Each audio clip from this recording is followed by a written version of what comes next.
We are here. It took us once again some pulling strings and getting stuff set up behind the scenes, but we are here. We've got, of course, Nicholas with Good me, to see our you, folks. regulars, and we've got here also Harbor Freight Doug Wilson, Hi, how are aka you? Keith Foskey. Yes, sir. Oh man, great to have you here, Keith. Well, thanks for having me back on, Tim. I appreciate it. And nice to meet Yeah, you, we Nicholas. we Yes, brother. we We were actually in a debate space a couple of months ago, but you probably don't remember. It's Oh, hosted by I Tony. okay. I'm sorry. It was a. No, don't worry, brother. I knew It's you. I fine. knew you were familiar, but I didn't. It just didn't make the connection in my brain. Sorry. No worries, brother. So you guys know each other and you didn't even realize it. Oh yeah, yeah. Oh no, we've interacted back and forth in the timeline. I think he's just now seeing my face for the first time as opposed to my profile picture. So Now wait a second. Was this the one? Was this the one we did on infant baptism on Twitter? yes, I was moderating it. Yeah. Oh, okay. You were That's why I talking. didn't see your face. I didn't see your face. I heard you, Yep. but I didn't see. Okay, You gotcha. didn't Yep. recognize his voice? Well, I was moderating, so I wasn't talking a lot. Oh, okay. Because Nicholas has a pretty kind of a distinct voice. Well, that was an interesting night. We did a it was like 6-on-6 debate. It was the most ridiculous. Like Was it?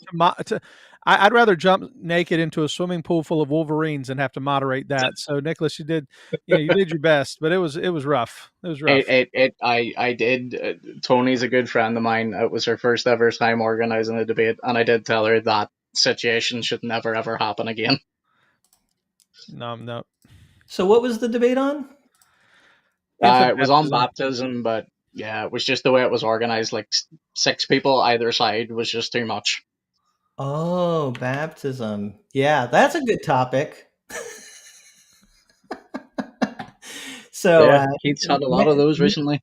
yeah, Nicholas. I don't know exactly how you would articulate your position, but In you are not Baptist. yes, I You're switched. in Yes, your yes. yeah. So now Sorry, Keith. Sorry, now brother. I have someone on my side. So this You is do. a good day for me to bring up baptism. You do. I'll call Jason. We'll bring him up. It'll be fine. It's all right. If you guys want to have, the 100 men against one gorilla, that'll be fine. I'll be the gorilla. Well, I'm a Baptist, so. Oh, I thought you. Oh, okay. I'm sorry. I thought you said you and him Yeah. were against me. No. No. Normally it's me and the guests that are outnumbering Tim. A lot of the guests have been Paedo Baptists, so I'm very, very happy to have a Credo Baptist with us today. Gotcha. I do want to respond to a comment. Can I respond to Robert in the comments? He said something nice. Yes. I don't mean to jump in, but he just Robert said Manga. he said he wished I could do church soup every week. So do I. That is that's the favorite thing that I do. I do several different shows, but church soup is my favorite, and I'm only able to do it once a month because it takes me so long to write the script. That's why I only do it once a month. So, but yeah, thanks Robert for that shout out. I wish I had time. I would definitely do it every week if I could. Yeah. And I do want to, as we get started here, I'm seeing people saying hi to us. Great to see all of you in the live chat. I see one of our previous guests, Tim Nichols. Hey there, bud. Good to see him. He was keeping the debate going that we had about the New King James Version, and we talked about the King James too. I'm and not surprised. He did kind of a follow up on his channel a little bit. Yeah, so great to see everybody. But I do want to put up Keith's channel here. You're a Calvinist, and so what's going on with your channel? What are you doing? I know one thing you're doing on it. You've got like a golf cart theology, right? Yeah, that was a that was birthed out of just an idea that seemed to work really well. My wife and I have a golf cart. We got it sort of as a Christmas present, and I took it out for a spin, and I put my GoPro on it and just started talking about theology, and people connected with it. So now I do a weekly ride on the golf cart where I just talk about theology. And I've done a couple where I take a pastor with me, and I'm doing pastors in golf carts drinking coffee, because my sponsor of my show is Squirrely Joe's Coffee. So we drink Totally coffee while Joe's, we yeah. ride the golf cart. And it's worked out really well. It's been a lot of fun. It's more conversational, just sort of off the cuff. I don't do a lot of planning. I just hop on the golf cart and talk. And this week, I'm really trying to figure out what it is I'm going to talk about, because there's a lot going on in evangelical world, and I don't want to speak. I don't want to say anything foolish, because there's a lot of foolishness out there. So if anybody has a topic they want me to talk about, let me know. Well, our goal today is try to trick you into saying something foolish. So No, I hope that's okay. That's not hard. That's not hard. That's why you're trying to be measured in how you deal with things, because you don't want to say something. Yeah, I can understand. Yeah, so I think that's cool. And of course, I see actually here on your channel, you've got something from James White, and James White has a debate coming up tomorrow as we're doing this live stream. So do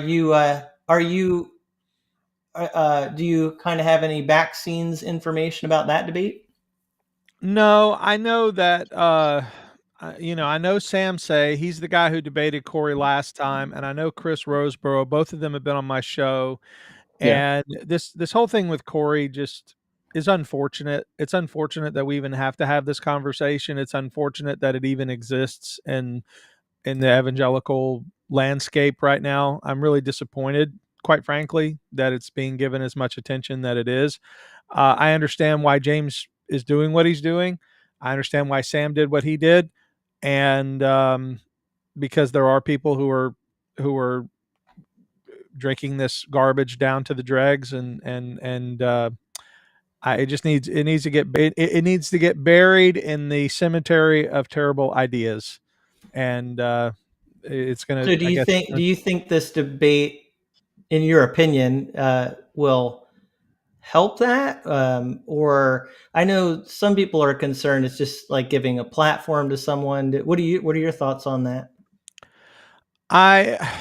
The idea of platforming, I'm careful with that language, especially as I have my channel is developed and evolved. One of the things I do a show called Bowtie Dialogues, where I invite people from different perspectives to talk on my show. And sometimes people say, "Oh, well, you're platforming Church of Christ, or you're platforming a Pentecostal, or you're like somebody asked me if I would have a Roman Catholic on, and then somebody said, "Well, you can't platform Catholics, right?" So like it's this, platforming, I think, is different than challenging.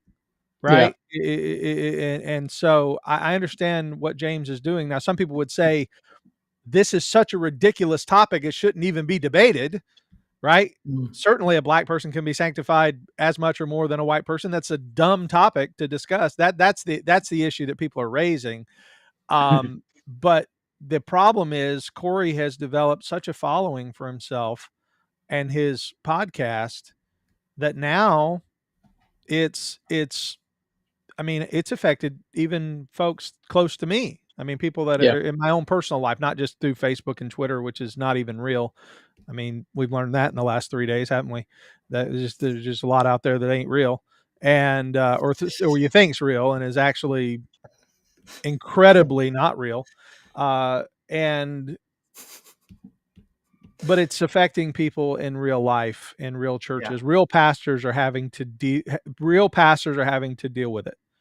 yeah. And not a lot of real pastors are arguing with their congregation over infralapsarianism, right? But there are real pastors who are having to wonder whether or not people in their congregation think Hitler is a Christian prince. So I mean, that's, and the ridiculous nature of that is beyond belief, but it exists.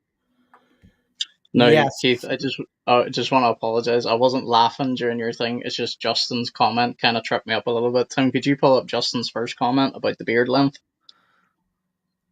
Oh, This is why I was laughing midway through. I wasn't laughing at what Keith was saying. Yeah. I just saw Justin's comment and it threw me off.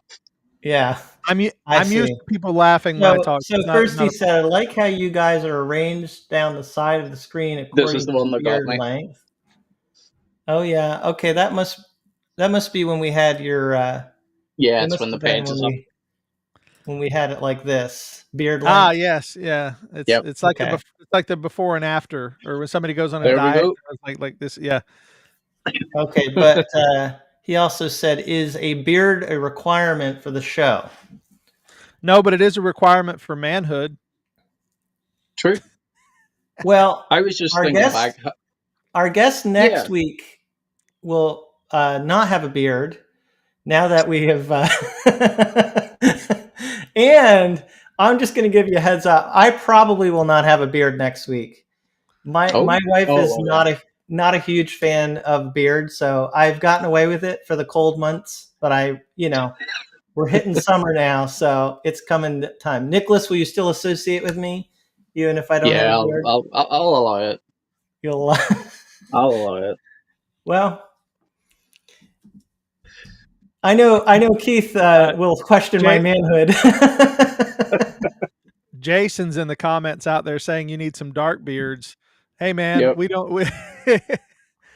Uh, I my also buddy Jay. wanted to bring up something Joy said. First of all, I want to thank Joy for Mhm. giving us a super chat. Very kind of you, very generous, and really appreciate that encouragement.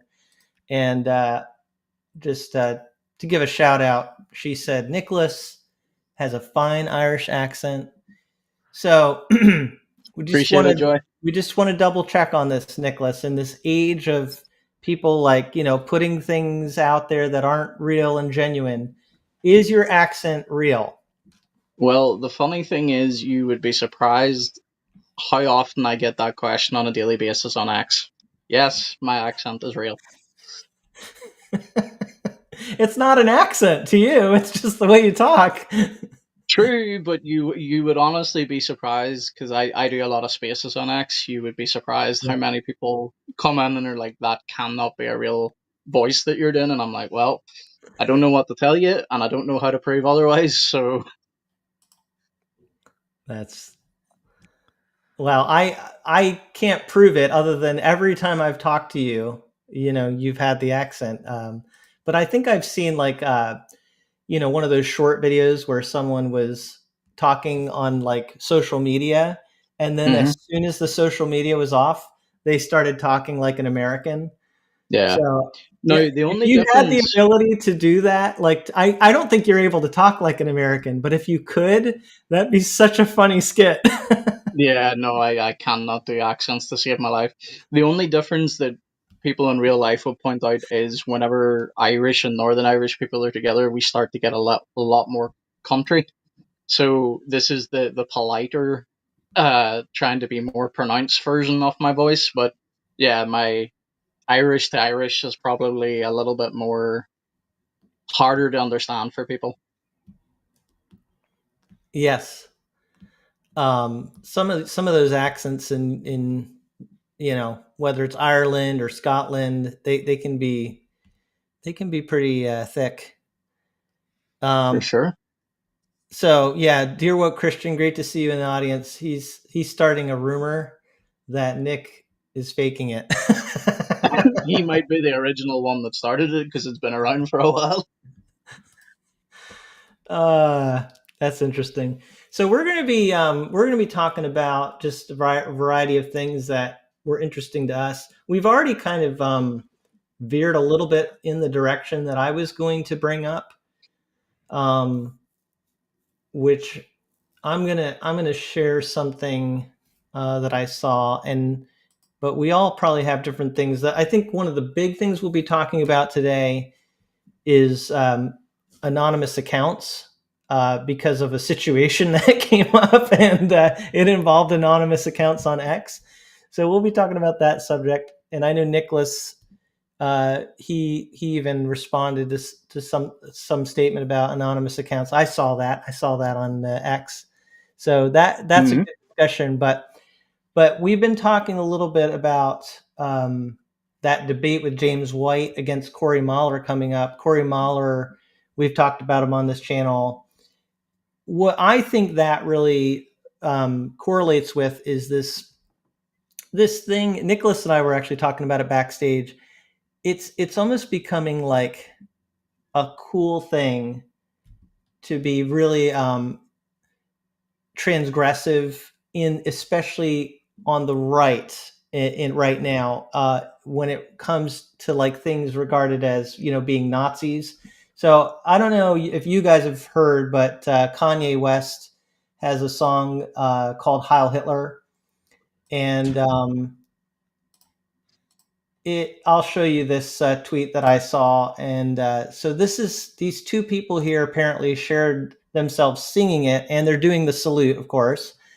And then there's this person who is talking about it, and he says the folks that filmed themselves singing the new Kanye West song on video have been doxxed, their home address leaked, and are now getting death threats.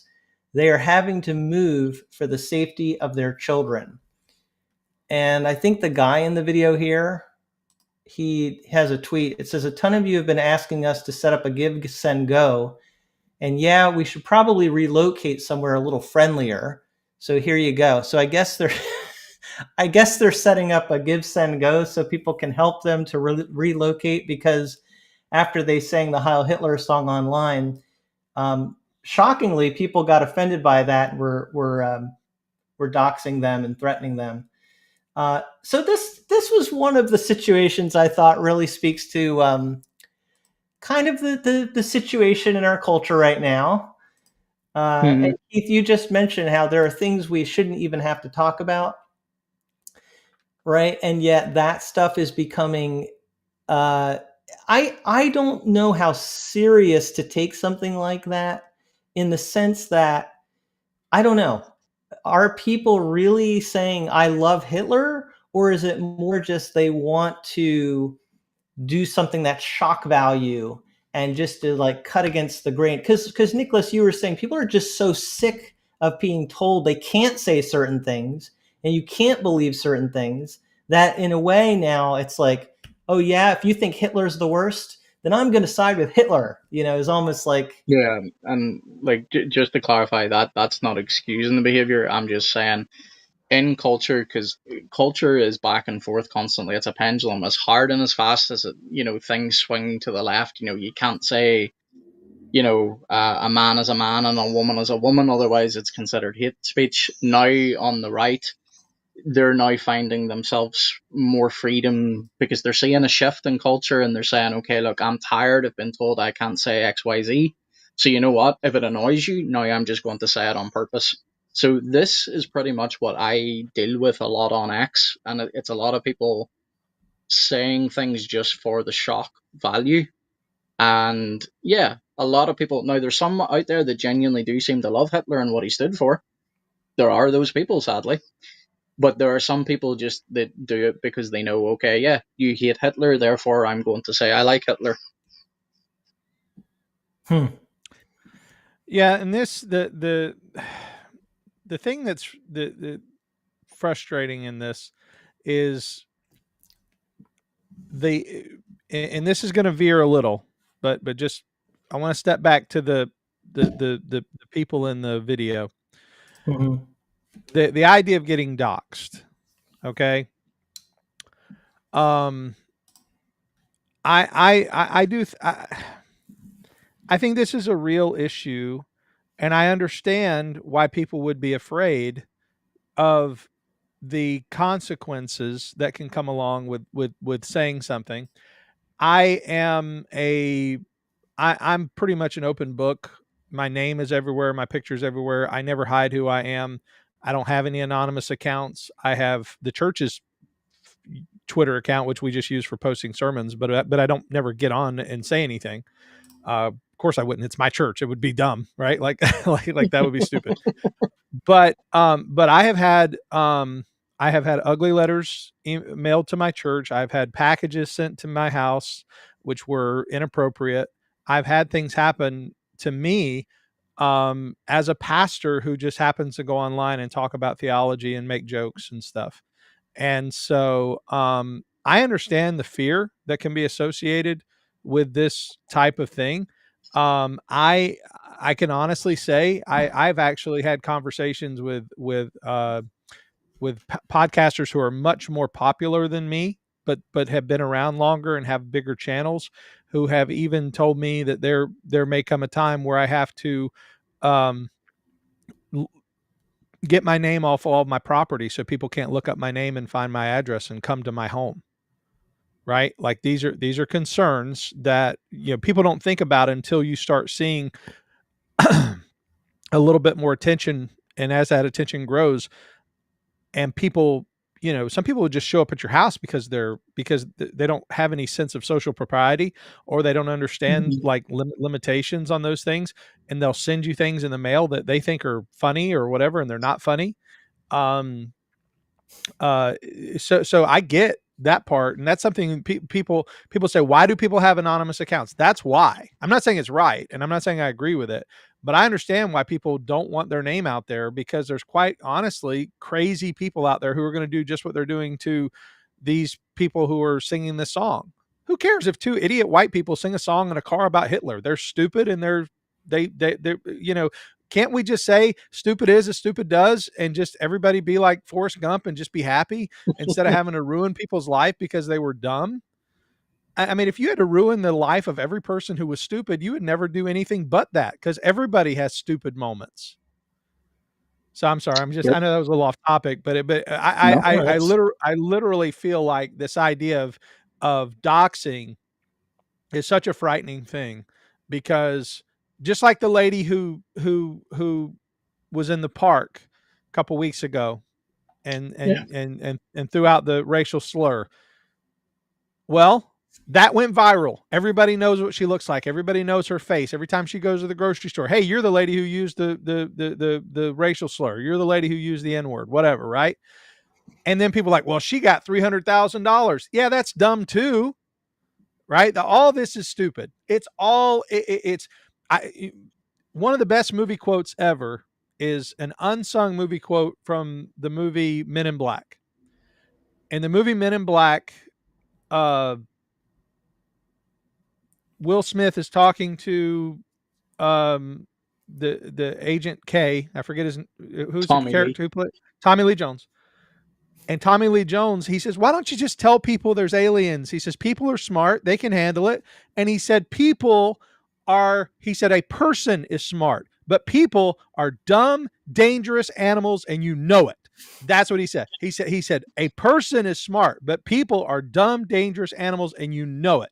And that quote is perfect because it's true. It's why people cannot be allowed in mass to gather together and form stupid opinions, because they will just follow the stupidest person in the room, and then you get Stone Choir podcast. That's my viral tweet. And I'm going to piss off everybody. But it's just that this is where we are, though. We stupidity in mass Mm-hmm. is what's the most dangerous thing in the world. Yeah. And like where I come from with it is I'm not actually against anon accounts. Now anon accounts can be used badly. We know that. But Sure. on X, especially within my circle that I operate with, I know a lot of these brothers' names behind the scene. I'll never reveal them because they don't want them to be known. But these are some of the most godly people that I know. They love their family, they love their local church, they want to serve God. But what they don't want to happen is, and these aren't even people that are even saying something provocative, they just know the type of tweets and the type of things they share, that if their employer was to see it, it could cost them their job.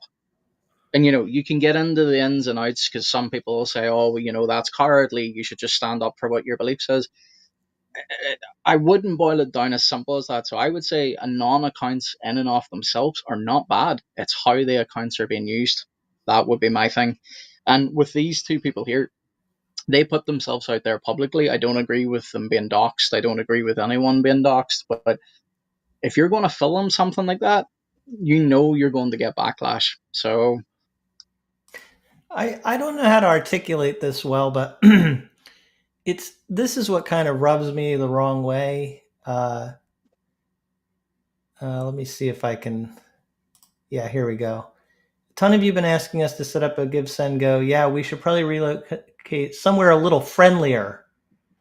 It's that kind of stuff that just like, so you think it was friendly to to sing a song like you're acting this way, and then but you're holding people to another standard. They should treat me well, but I don't have to treat them well. That's there's just something that's a real disconnect in, and I think this happens so much online. There's so much hypocrisy. We'll treat other people badly, but they need to treat me well. Mm-hmm. There's my soapbox. Yeah. Yeah, and I thought there was this principle as Christians: do unto others as you would have them do unto you. Now, I don't think those people were claiming to be Christian, so that's kind of I can kind of understand non-Christians being inconsistent. It's actually when Christians are inconsistent.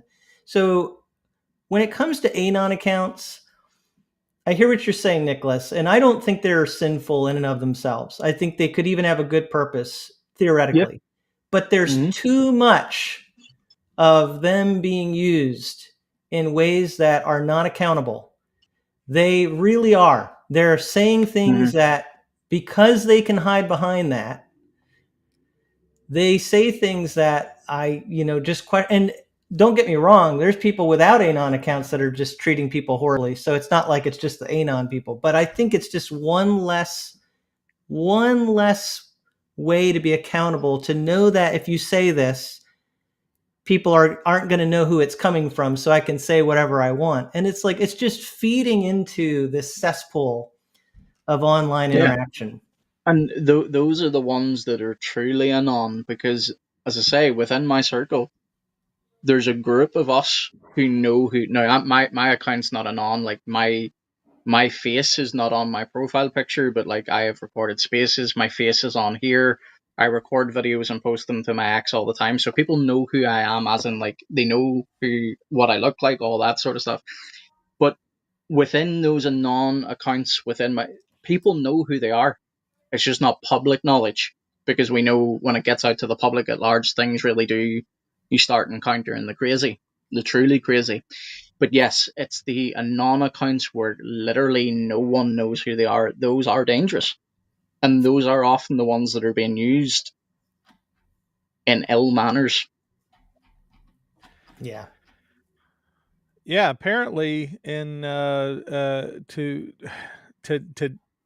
to attack people in your own camp. That's what's the weird part. And I know we were hinting at it anyway about why this is even a topic. And I know, we talked a little bit about whether or not we're going to mention it, but the whole thing about it's one thing to have an Anon account simply because you want to have some anonymity. It's another thing to create an account for the purpose of attacking people who you want to hide from, so that you can have a mask and attack them. It's and that's what we've seen in the last few days. There was a mask created, of accounts created for the purpose of attacking other people, so that you could be hands clean and at the same time stabbing people in the back. Yeah. So we got asked specifically if we could talk about the Josh Spice scandal, or Josh Abuse scandal. I'm not sure how he says his name. It's Bice, and I opened the door there, so I guess I just and someone asked. So just to answer directly to Leslie here, we don't personally have a lot of information, so we're not going to delve into every detail of it. But yes, generally speaking, we do want to address. That's what we're trying to do right now. We're talking about anonymous accounts. Josh Bice, he is now admitted to using anonymous online accounts to attack other people verbally. And that's the kind of thing I'm talking about, actually. But I think Josh at least had one account that was not anonymous. Now, I think it was hypocritical to have one account that's not, and then be doing these other things under the anonymous accounts. But some people only have an anonymous account, and they treat people the way Josh was treating people under his anonymous accounts. And that really bothers me. It really bothers me. Yeah. It's like I agree with Keith. Keith, I actually saw your tweet, I believe it was yesterday, where you said, you normally try and keep to the principle of, at least 48 hours before you'll speak in anything, and I think that's very wise. I try and do it myself. I don't often accomplish it, I will admit that, but it's a situation I would be somebody, Keith. I don't really want to delve into it right now too deeply, because that's for his elders, it's for those that are dealing with the situation. But just on the principle of it,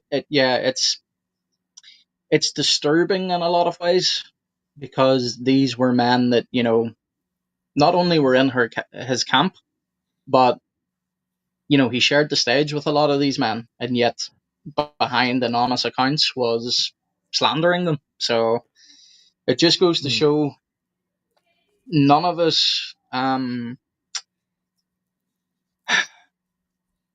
think sometimes just we have this celebrity pastor culture, and I think sometimes we elevate men unintentionally, and then when scandals like this hit, it affects the church in a huge manner. And I think this has been one of them, and it's been a very sad situation. Like, I don't know the guy personally. I'm glad he's confessed his sin. Um, but yeah, I'd leave it now in the hands of those that are responsible as his overseers. Mm. Well, actually, Leslie was also asking if it disqualifies him to be an elder. Some say it disqualifies him to be an elder, but not a minister. I'm not sure who said that. That's an interesting distinction. Yeah. And again, we don't know the particulars, so I don't think any of us want to go on record saying here's officially what we think about Josh Buice. As far as the behavior in general, I would say that the biggest problem from what I have heard, is actually the reluctance on his part to own up to it. It's one thing if you do engage in sinful behavior, but confessing our sin is just that's so important, and being willing to say, yeah, I did this, I was wrong. But the fact that even when he was like asked about it and confronted, it took a lot of pulling teeth to get him to finally to fess up. And that's where I would say someone who really is rooted in that deception, that's a character issue that you need, whether they could be in ministry as an elder or a minister. um, I think there's a lot of question marks there for sure. That would be my take on that. Well, yeah. I mean, I'd want to know how they're defining their terms, like an elder versus a minister. I Oh mean, yeah, for this specific question, I don't really understand No, what to be that fair to means. Leslie, they're Yeah, not saying that. They're just saying some have said. that's right. Repeating what, yeah, but I think yeah, the yeah. general I'm not saying question, Leslie's not yeah, asking the question. She's repeating something but the somebody else asked. general question would be, I think the question people are generally asking is, does it disqualify him from ministry? And that's what I'm speaking to. I think there are questions there as a result of the character, because we are to be blameless as ministers. I mean, that Yeah, is. I have a little bit of a different take on the whole qualification disqualification idea, and this is something that's not super popular, so I'll be brief and careful with Hmm. my words. Um, the idea of qualification disqualification, I'm not even sure is the right term, Mm, because a man is qualified or he's not. And if he's not qualified now, the question comes up: was he ever?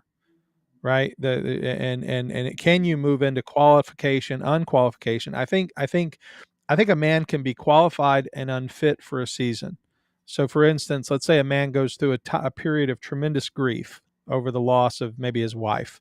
Well, he may not be unqualified, but he's unfit for a season to lead God's people because he needs to be focused on dealing with his grief and ministering to his family and those things. And that's not even a sin issue, right? That's just a thing. That's just an issue of fitness for the season, right? And so if a man is in a sin, does that disqualify him, or does that mean he's unfit for a season because he needs to clean up this area of his life? Does that disqualify him, right? And that's whereas when and that's what I'm saying. There's more to it. In fact, I don't mean to be shamelessly self-promoting. I wrote a book. It's coming out later this year called A Biblically Functioning Church.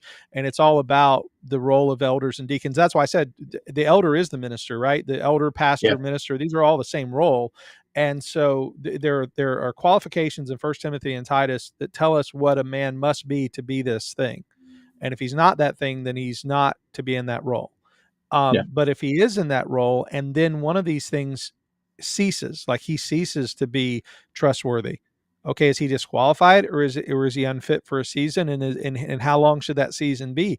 And how should the church? There really isn't a clearly documented outline of how a man is to be restored in Scripture. I mean, we have examples such as when Peter denied the Lord, Jesus came to him, sought his repentance, and when he repented, and that's not the words he used, but he says, "Do you love me? Do you love me? Do you love me?" That sort of threefold "Do you love me" was a response to the threefold rejection of Christ that he gave, and so there was that opportunity to repent, say that he loved him, and then he said, "What? Feed my lambs." Right? You're restored. And so, what does restoration look like? What is the church looking for from Bice in his repentance? Because repentance is more than just words, right? Paul tells us in 2 Corinthians that there are fruits of repentance, and he actually tells us what those are. I did a sermon on that. What does real repentance look like? It's a desire to clear one's name. It's a desire to right wrongs. It's a desire to solve, to go behind and rectify with people you've harmed, right? This is all part of repentance. Well, is Bice ready to do that? Is he ready to face Tom Askell, who apparently he really hurt? Is he ready to face other people that he really hurt?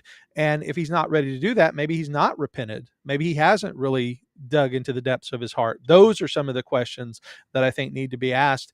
And so that's why I say I think the question of qualification, disqualification is broader. Like, for instance, I'll use another name, and I hope it's okay. We all know what happened with Mark Driscoll and the issue with Mars Hill, right? And that became a legendary podcast with the whole rise and fall of Mars Hill. But Mark Driscoll steps down. He goes to another church. He's now the pastor of another church. And I don't want to talk about his fitness or unfitness or qualifications or unqualifications. The point is, there was no restoration to the church he was in. It seems like that just was done, and he went somewhere else. Same thing happened with Chilean Trevigian. Chilean Trevigian's down in Tampa. He does what he does. He's out. Now he's at another church preaching. Okay, where was the restoration? Where was the walking through repentance? Where was the rectifying of the wrongs and the righting of the wrongs? There was none of that. It seems.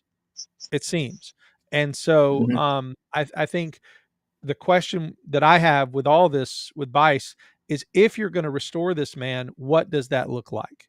He's not going to have to go wash all the elders' cars, right? That's not what we're going to make him do. I know that sounds stupid, right? But that's a joke we say around here. We'll talk about, and our elders talk about, like, church discipline, right? Like, what does restoration look like? If let's say you were a member of my church. Timothy Frisch is a member of my church, and you're in sin and you're disciplined, and then you want to repent and be restored, right? Okay, what does that look like? Is it just, okay, he repented and it's over? Well, what if he slept with another man's wife? Does he need to seek that man's repentance? I mean, I'm serious. I'm just saying the rabbit hole is deep and ugly because we're dealing with sin. And I didn't mean to go off on that far, but it's an important question. It's more than just qualification, disqualification. There's a multi-layer question of what does repentance and restoration look like? Yeah, because what comes to my mind with this is, you're right. It's good to distinguish and define terms very clearly. Unfitness can be a helpful term because you're really talking about, you're thinking more in terms of the practical, is this person able at this point in time to fulfill this ministry? And the thing that what you're also hitting on is what you have to consider is the natural consequence of the sin itself. Yeah. And that's kind of what I was saying. If you've broken a lot of people's trust and there's a character question there, then you have to expect the only way for you to be restored is to have proven character.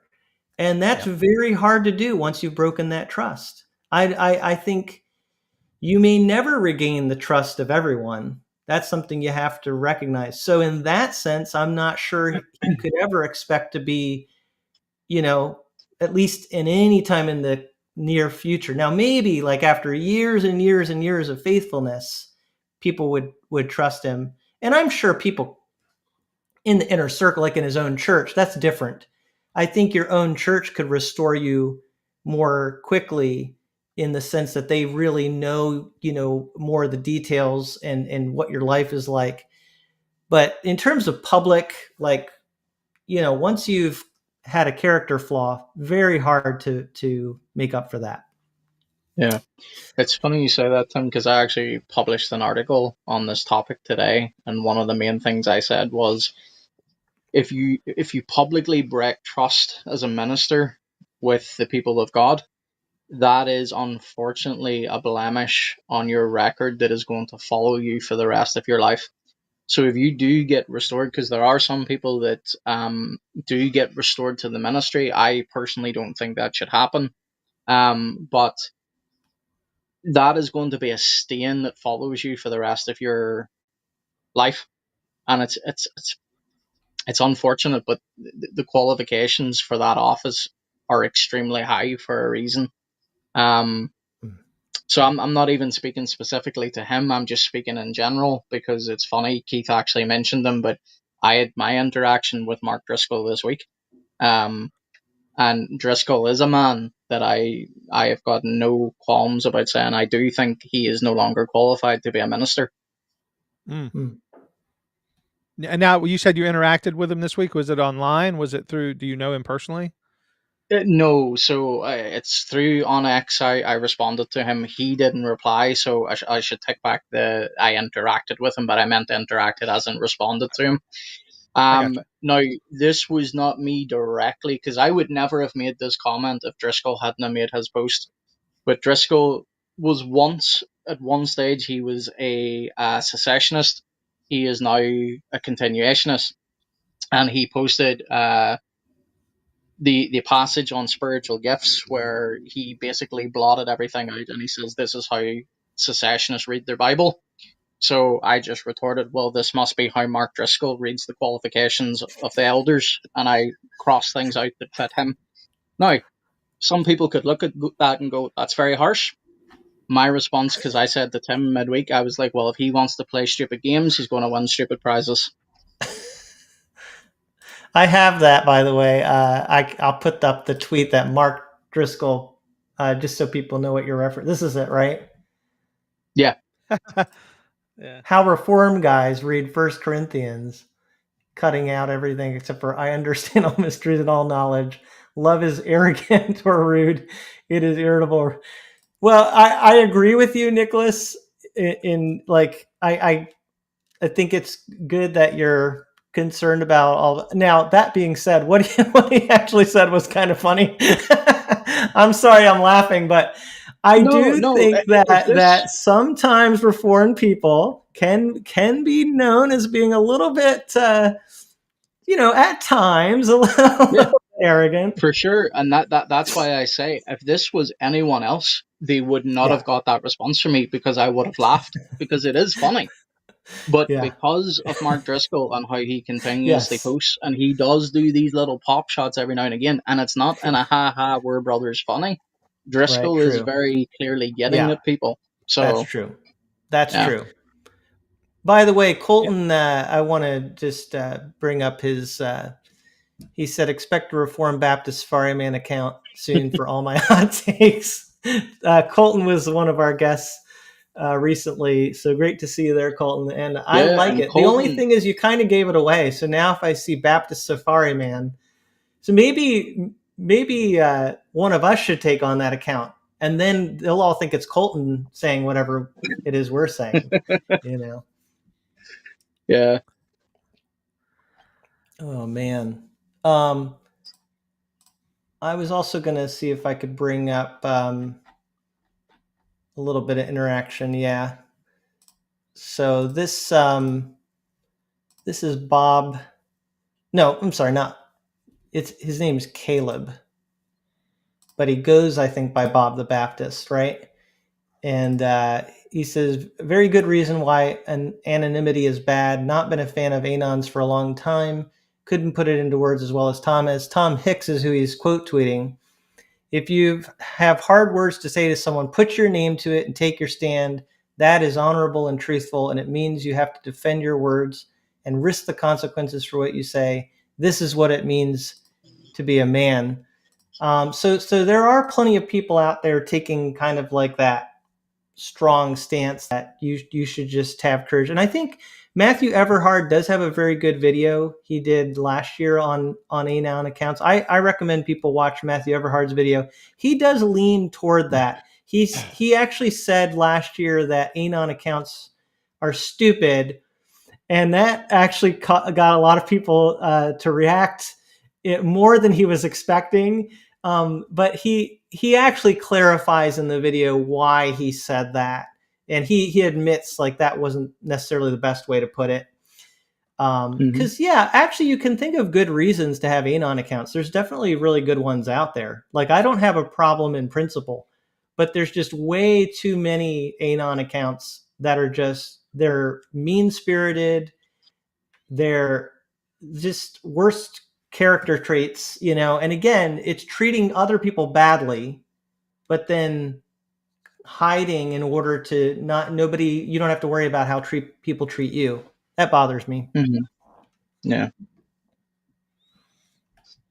Oh, okay. And yeah, I just saw someone said that in the comments that they mentioned my name being Todd instead of Tim. No problem.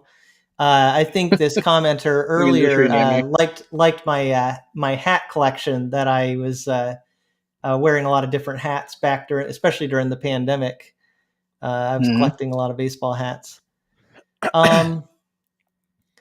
Okay, so someone's asking a question here that I think we should go ahead and try to answer. This is directed at you, Keith. Did you see it yet? Yeah. You mind me putting it up there? Nope, go ahead. All right. I did call you Harbor Freight Doug Wilson, which is not the name I came up with. Was that the name that you kind of self-deprecatingly referred to yourself as? All right. So Harbor Freight Doug Wilson was it started out as a joke because I was at a conference. I was at the Shadows to Substance conference in Tullahoma, Tennessee. I remember right where I was. I was sitting next to James White, and I said, what would be funny? I said, if I did a video with you and I pretended to be Doug Wilson and you be you, and you interview me as Doug Wilson, and I'll be, pompous and arrogant and funny, but sort of a caricature of Doug.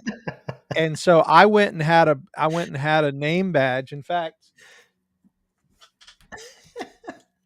this is the name badge from that conference. Hangs in my office to this day. That's from Shadows to Substance conference, and it says Doug Wilson. I had the name badge made for me. I keep it right here in my office just so people know who I truly am. And I had him interview me as Doug Wilson. And that was when I was joking. I said, "Oh yes, I'm the C.S. Lewis of our time," all this stuff, just really arrogant and funny. Well, people took pictures with me and posted them, and I had a picture with Doug Wilson, right? Somebody now is correcting me because I said Tullahoma wrong. It's Tullahoma. Is that it? Is okay. See, I can't do anything right. I got wrong friends. I said Theotokos the other day, and apparently it's Theotokos, and I got rolled down the hill for that. So just listen. I am a redneck. I don't have a cool Irish accent. I've got a Southern Baptist accent. See, it's not fair because if Nicholas says something wrong, everybody just, well, it's his Irish That's the accent. way It's beautiful. It's Hey, great. look, it's They the give it a perks. thumbs up. If we say something wrong, So I'll make the story short and sweet. That began a huge joke online that I was the Harbor Freight Doug Wilson. That led to me having a debate with Doug Wilson where I was the amillennialist and he was the postmillennialist. We debated. It was 30 minutes, so it wasn't a real debate, but it was a conversation. That It led was to me funny. I enjoyed being on stage with him at Fight Laugh Feast last year. When they called him up on stage, I came up as him and everybody laughed and clapped. All right. So do I agree with everything he says? No. I think he's got some really incorrect views on some of his theology. I disagree with uh, a lot of what would be as far as the technical side of theology, some of the technical understandings of things like justification and things like that, which are very important. These are not small issues. These are pretty big issues. I think talking about vulgar terms, that's a whole other conversation. We can have a debate as to do you whether know or what not. that's even referring to? Yes, he used a very well, and it is a vulgar term. He used a very vulgar term in a book that he wrote referring to a woman, and it was using a very vulgar term for a woman's anatomy. I don't endorse that. I wouldn't do that. But there is a conversation I think to be had about the issue of what constitutes uh, unwholesome language. I think there are Yep. times. I think there are times when scatological language can be appropriate in a moment to drive home a point. There are a lot of people who disagree with me on that. I don't go around using scatological language a lot, but I do think there are times where it can be appropriate. Uh, uh, I think scubalon is scatological language. It's a Greek term which means Yep. feces. It's Yep. it's equivalent of our saying a pile of crap in the nicest way to say a pile of crap. And a lot of, well, Paul would never say it that way. Well, that's what he said. So, do I agree with everything that he says? No. And dude, a CAD writer, I appreciate you. I don't know who you are, but you keep posting. I'm not justifying that he used that word. I'm saying that there are times where certain words can be used. I'm not agreeing with him for using that word. And I said I wouldn't use it. But again, Also, if I have to distance myself, okay, you know what? I'm not going to argue with you, dude. I don't even know who you are. I don't even care. yeah. Right. I was going to say, Yeah. to be honest, Keith, you're not responsible for other people's. Because I get this a the lot on X as comments. well. I Yeah. get people messaging me saying, are you going to defend what your friend said here? No, that's not No. up to me. Yeah. He's his own person. Yeah. And the other side of the coin, I've met Doug Wilson like 2 or 3 times. I've been in conversations like with in like this with him 2 or 3 times. I am not a Doug Wilson apologist because I don't Yep, have to be. I'm not exactly. I'm not a member of his church. I'm not a member of Fight Laugh Feast or of the network, the Fight Laugh Feast network. In fact, I could be if I wanted to be, but I don't. I Hmm. prefer to just kind of be on my own. So, Now here, because you said something here, I did promise a few of my friends that I would ask you this question. I Now I've been following you for a good number of years, not always on my Layman Apologist account, but I've seen you've been into comedy for quite a while. How yeah, did you get into stand-up comedy? thank you. That's a great and better topic. Well, this is initially what I wanted to direct towards, because Oh. like I love stand-up, and to be honest, I watched your most recent one because I asked you would it be recorded, and I found it hilarious. Now I know you weren't as keen on the set for some reason. No, I took it down because I'll make a long story short. One of the jokes I used in a 40-minute set, there was a 3-minute section that I took from someone else, and it was from a old YouTube video. And after I posted it, I realized that section was not from me. and I wasn't happy with the fact that I felt like I had ripped off somebody else's stuff. Maybe that's the wrong word. Yeah. I overly borrowed. And in the realm of comedy, that's really frowned upon. I get it, right? Like, there's a funny story that Robin Williams was pretty bad about stealing other people's jokes, and his manager would just walk around and write checks to people because they knew they were going to be mad. like, like, and so after I posted it, I my conscience got to me and I took it back down. I talked about this on my show actually as to why I took it down. I'm going to repost that video eventually without that 3-minute section. I'm just going to take Yeah. that section out. I just haven't had a chance to yet. So when it comes to my integrity, that was it. I want to be. I want my jokes to be my jokes, and nothing's original completely. But my Yeah. stories about my kids, they're pretty original, right? Like that's me. That happened to me. I'm not stealing that from somebody else. But as far as getting into stand-up comedy, I mean, I'm still new. This whole thing has happened sort of by accident because I started doing the funny videos online. They took off. My TikTok Yeah. is what really took off. I mean, hit the millions pretty quickly. Uh, uh, not maybe not quickly, but within the first year, I was, Yeah. had videos hundreds, 500,000 views and stuff like that, which was pretty neat. And so I realized people enjoyed my brand of humor. It was working. And so I had the opportunity to do a stand-up set at a fundraiser. So my very first stand-up set was at a fundraiser, and it was literally a talent show. So it was like a little girl played the violin, another guy did a puppeteer thing. Like all these people were doing these different things. And I got up and did a 15-minute stand-up set. And it was one of the funnest nights of my life. My dad was in the audience. I was riffing on my dad. It was just fun. And I looked for another opportunity to do that. Well, there was a man in town who promotes local comedians, and he asked me to come and do a 5-minute set at his thing downtown. This was in the middle of the night, downtown Jacksonville. I was scared to death because I was walking through downtown Jacksonville to get to this club in the middle of nowhere, and it didn't go well. I recorded it. It didn't go well because all my jokes were church jokes. None of these were church people. And Yeah. Not so landing. I talked about Ken Ham. Nobody knew who Ken Ham was. I talked about the Ark in Kentucky. Nobody knew what I was talking about. But it was a great joke. Have you ever been to the Ark in Kentucky? I Have you ever I seen haven't. it?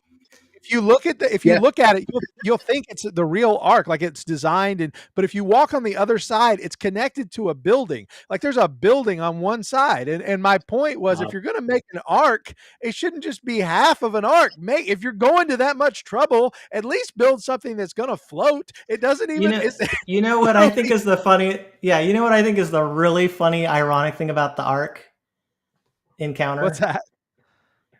Inside, there are certain exits that say, "In case of storm, exit here for storm shelter." Yeah, Like, it's wait not even a storm guys.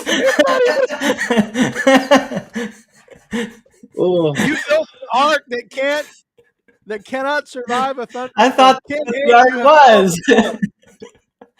Yeah, I also want to. Speaking of Keith's humor, I'll show you an example here, guys.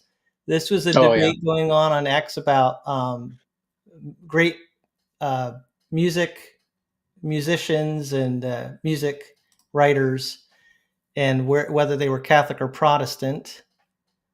And then Keith chimed in here. Hank Williams, Baptist, game, set, match. So we do have one Baptist famous music writer, I guess. Somebody else told me Johnny Cash. Johnny Cash would have been better, but yeah, Hank Williams made it. So yeah, Yeah. Yes, that was. I mean, yeah. That's the worst thing when I say something funny, and somebody else says something funnier. I'm always mad. I'm like, why did I come up with the funnier thing? Like I'll make a video and then somebody will send me like a message. Well, you should have said this, and I'm like, oh, that was so much better. Oh man, Yeah. Yeah. But if you ever did want to do like Nicholas, you mentioned wanting to do stand up, man, go to an open mic and just let it rip. Have fun. Yeah, it's I'm very comfortable public speaking because I've done radio since I was like quite young. It's more just I don't think I have good so the Irish have very dry humor. So like our humor doesn't often land with other people because it just sounds sarcastic. But that is the Irish humor. We're just a very sarcastic bunch of people. No. Well, there. Trust me, there's a market for sarcasm. There's a skit. I don't think it's Irish. I think it's actually Scottish people, but it's hilarious. I thought about showing it sometime for us to react to, Nicholas. It's this group called Sarcasmaholics Anonymous, something like that, where they're going into a group therapy for sarcasm. You know, it's that dry kind of sarcastic humor. And the guy shows up, and every time he says something, people are like, "No!" Like, but they're acting very sarcastic, and he doesn't even realize they're being sarcastic. And then he starts to, wait a second, are you being sarcastic? No. Oh dear. Keith, I know you're probably going to be heading out shortly, but there's a question here from Colton. If you wouldn't mind answering, Tim, could you pull that up? Is it this one? Yeah. Mm-hmm. Yeah, it says, I've noticed your church affirms the First London Confession. Do you think that can be used to try and get the Baptization Message 2000 churches rooted to a historic confession rather than the Second London Baptist Confession? That's a great question, Colton. It's something I've never really considered because there is so much division in the SBC, and the divisions are not just on Calvinism and Arminianism. That's a huge one, and it's not even Arminian. What's a Calvinism and everything un-Calvinistic, right? Because on the non-Calvinistic side, you can be Molinist, you can be Arminian, you can be Provisionist, you can be daggum Pelagian. They don't care, right? Like, as long as you hate Calvin, you good with us, right? Like that's the problem on the non-Calvinist side, is that it's like, as long as you think Calvin was a murderer and Augustine was a pimp, then then we'll love you, because it really is. I mean, Leighton Flowers and I are friends, but I make this joke. I say Leighton has never heard an argument against Calvinism he didn't like. He just and Leighton, I'm kidding. I know you try to be fair as much as you can. Don't worry, I don't think he watches my podcast. but he may eventually hear this, and I'll text him and tell him to watch it. But there you go. But no, there are guys that are that way. I'll say at least Leighton tries to be fair. There are guys out there who no matter what the argument is, as long as it's against Calvinism, they'll use it, and that's no good. So, But the other issues in Baptist life, like for instance, Colton, if you are SBC, you may remember at the last national, or the last convention, there was the question of adopting the Nicene Creed, and the issue was, the Nicene Creed says a baptism for the forgiveness of sins, and that raised a question, right? Can Baptists affirm the Nicene Creed? So there's a lot of issues in the SBC regarding historical theology, systematic theology, understanding different terms, and I mean, there are SBC guys who are landmarkists, there are SBC guys who are not, and landmarkists would never accept the confessions from the 1600s, because they would say that's not their ancestry. Their ancestry goes beyond that, before that. Landmarkists would say they go all the way back to the to the early church. And I had a guy on my show a couple of weeks ago, Thomas Ross, who argued that there's always been there's been this sort of unbroken line of Baptists throughout history. He argued Clement of Rome was a Baptist preacher, which was an interesting argument. So I think there's going to be more to it than just getting people to recognize the First London Confession. But to go back to your question, could a lot of Southern Baptist churches affirm the First London Confession? Yes, but it's still Calvinistic. I mean, if you read it, it still clearly affirms the doctrine of election and predestination, things like that. So it would be tough. I mean, anybody who's opposed to Calvin, people who would be opposed to the Second London would probably still be opposed to the First. That's, I mean, the fourth article. In fact, give me just a second. if you don't mind, Tim, just Sure. let me pull this up, because we read this in our we read this in worship every Sunday. There's 52 articles, so we read one a week. And the where is it? Modern language. Let me pull it up here. Language. Okay, 1646 in modern language. So this is the one we're reading right now. I want you to this is Article 3. Listen to this real quick. This is Article 3 of the 1646 in modern language. Before the world began, God determined, according to his own will, everything that would happen, whether necessary, incidental, or voluntary, including all circumstances. He governs and brings about all things for his own glory. This does not make him the author of sin or involved in it. In all of this, we see his wisdom, immutability, power, and faithfulness. God, before the foundation of the world, chose some people for eternal life through Jesus Christ to the praise of his glory, and the rest he left in their sin to receive the just condemnation to the praise of his justice.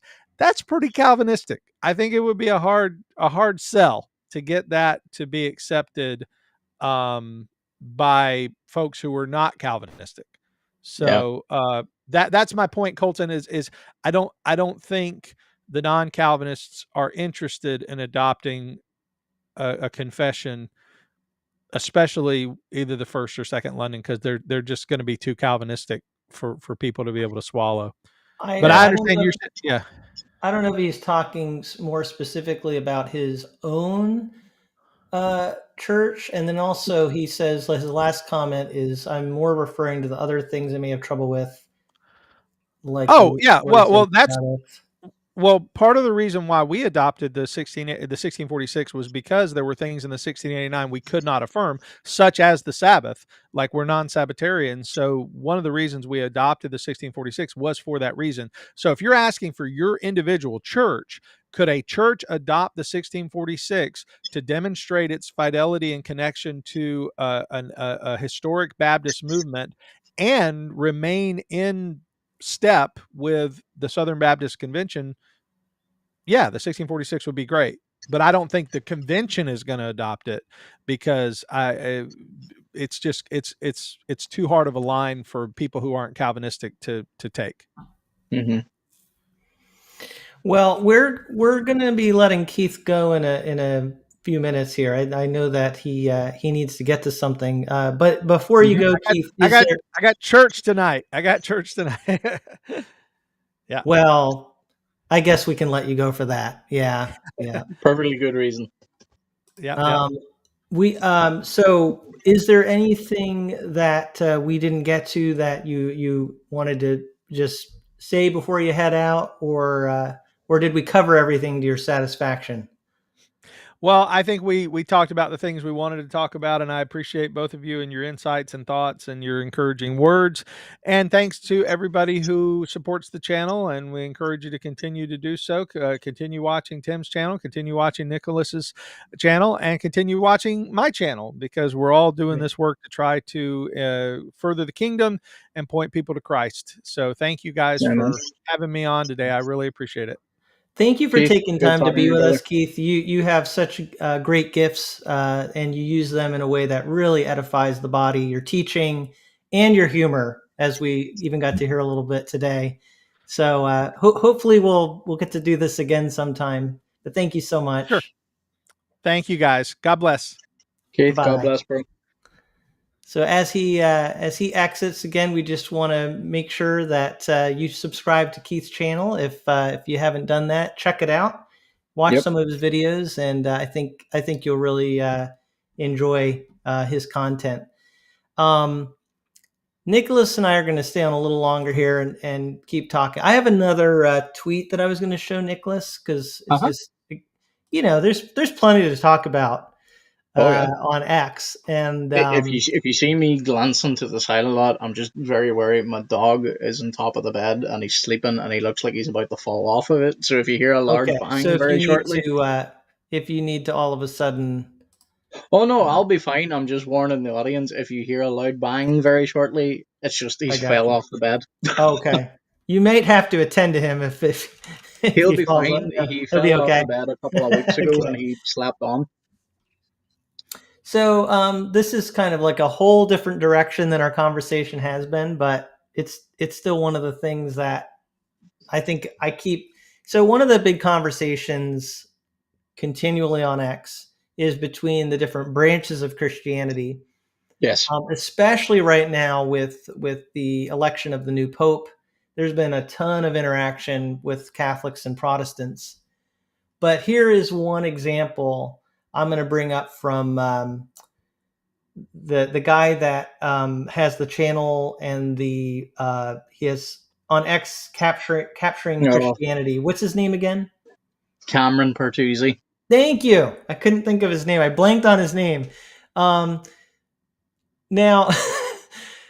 I guess this was a little bit of a conversation going on, and I'm a little out of the loop on it. But Yep. maybe you can give in. You're my expert on all things ecumenical. The discussions between different branches of Christianity. So, what is this he's saying here? Mary is stronger than Satan. What there was some sort of conversation going on X about Yeah. Mary being stronger than Satan. Yeah. Um.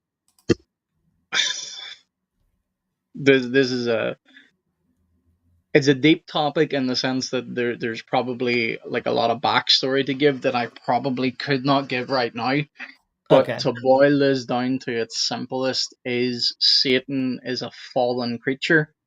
The Roman Catholics believe that Mary is a glorified and redeemed creature. So therefore, they would appeal to passages, for example, that man's nature at one stage will be greater than the angels.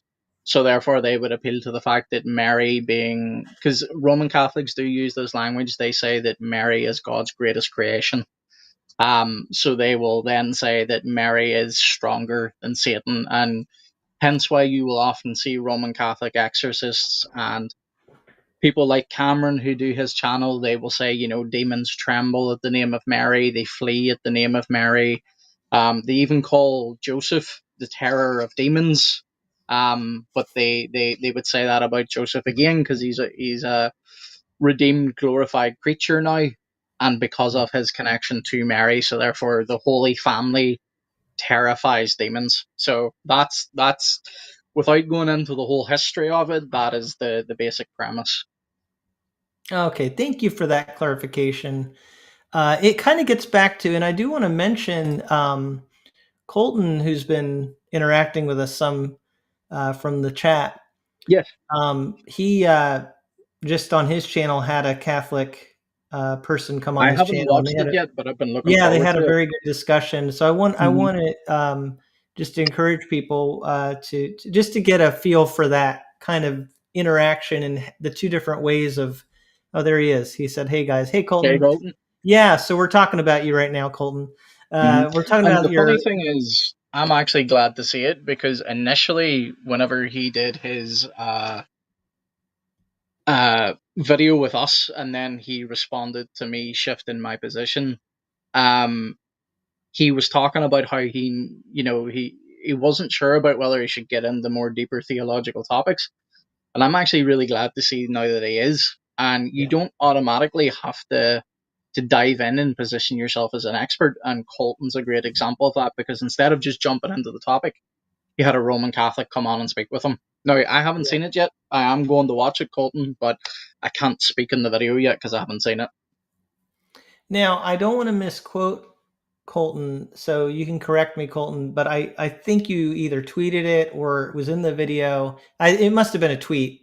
The video from what I saw, I don't know if I got all the way to the end, but it was a very, very cordial, respectful interaction. Where I was going with all this is it's just two different ways of approaching knowledge. Hmm. And um, oh, let me it's bothering me. I still have Keith's blank slot there. There we go. Just you and me. But what you said there makes a lot of sense. It's just that that's totally extra biblical. That whole thought process. There's nothing in the Bible that would lead you to come up with all the things you said. I didn't say it's anti-biblical. I mean, that might be something that could be argued, but I'm just saying with Catholicism, you get a lot of it's church tradition and church dogma and the teaching that has been developed. And so it's like the way they look at Mary is really a good example of that. Mm-hmm. Now, with Colton's interaction, it had more to do with the Eucharist. And it was Yes. interesting because our discussion on the Eucharist, what you guys were advocating, the Catholic felt like that falls far short. Oh yeah, Like, even if they you don't believe in believe the we have a presence valid of Eucharist. Christ, it's like that's not even.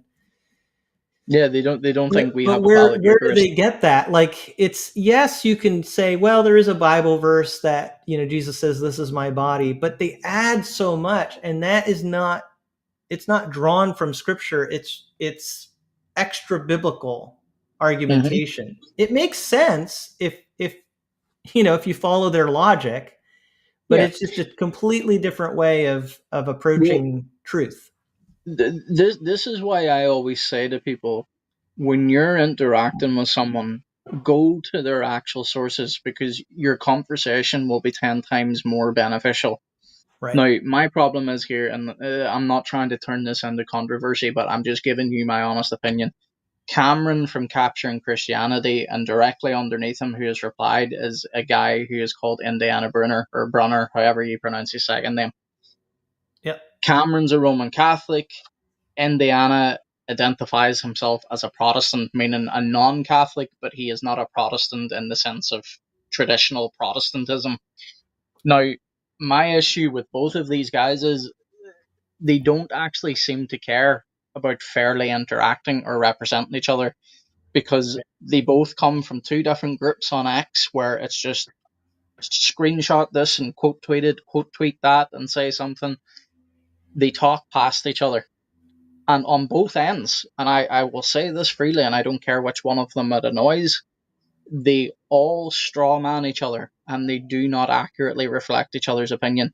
As where I haven't seen Colton's discussion yet, but I have seen there's a guy on here, his name's called Matt Whitman on YouTube, and he does the 10-minute Bible Yep. hour. Yep. He for years has had conversations on his channel with people from different faith backgrounds, and he does one, I think it's that long, I think it's like a 4-part series, where he's sitting there eating fries with his Roman Catholic friend. And both him and his Roman Catholic friend are able to say some very strong and even seemingly sounding harsh language without each other getting upset, because they realize I am accurately trying to give you my point of view and what my church teaches. Mm-hmm. You don't get that on X, because what happens is you'll get a lot of Cameron. Yep. Cameron, in the politest way possible. I used to really like Cameron. I've lost an awful lot of respect for him, and it's not because he's converted to Rome. That part didn't necessarily bother me. What bothered me with Cameron was on his channel a number of months ago, he was on with Jimmy Akin, who's a famous Roman Catholic apologist, and they were talking about how Cameron's channel is falling behind in donations. If he doesn't, meet a certain amount of money by whatever, the channel would basically cease to exist. So they were basically asking for money. I have no issue with that, because if that is your job, yes, that is how you make money. That is perfectly fine. So no issue with the money part. My issue with it is, ever since Cameron has done that, his YouTube videos and his thumbnails have all been very clickbaity. And not just clickbaity, he will post intentionally provocative things on X saying Protestants believe XYZ, whenever I know Cameron knows better that we do not believe those things. So it's provocative. It's not designed to have faithful interaction. It's Yeah. designed to generate Cameron money.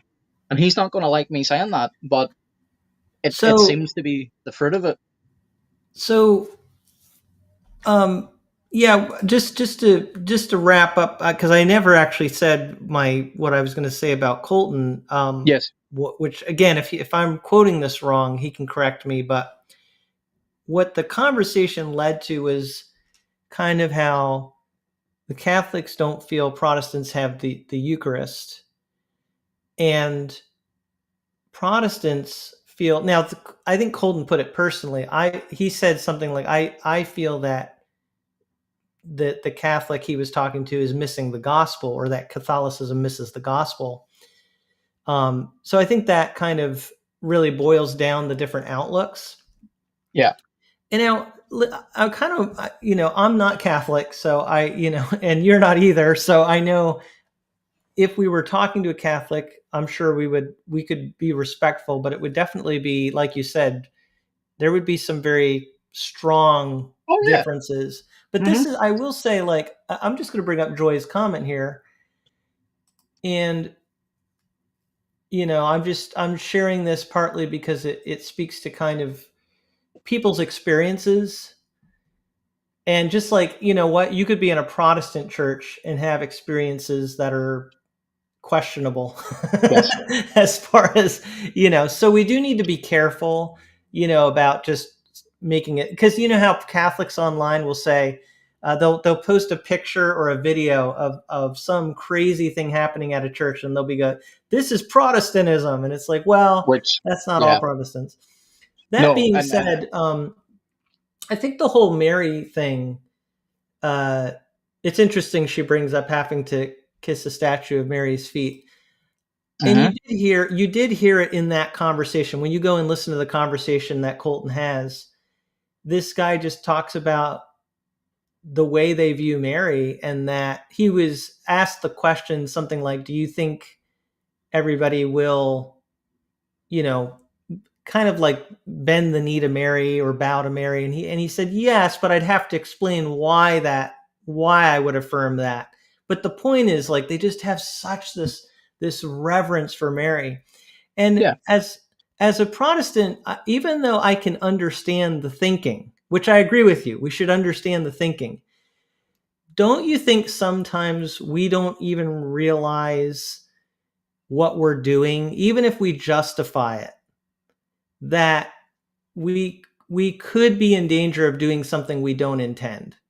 And the reason I'm bringing that up is because when Protestants say that Catholics worship Mary, I get that technically speaking, they don't. I get that.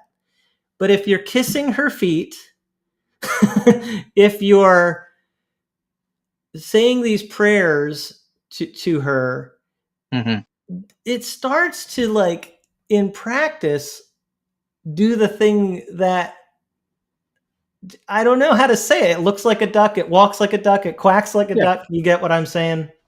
Yeah. So what I would say to that, though, but is that should not be your starting point, because you're instantly going to shut the conversation down. If you come to a Roman Catholic and I get that. I would never start there. I'm just saying this for the audience as well.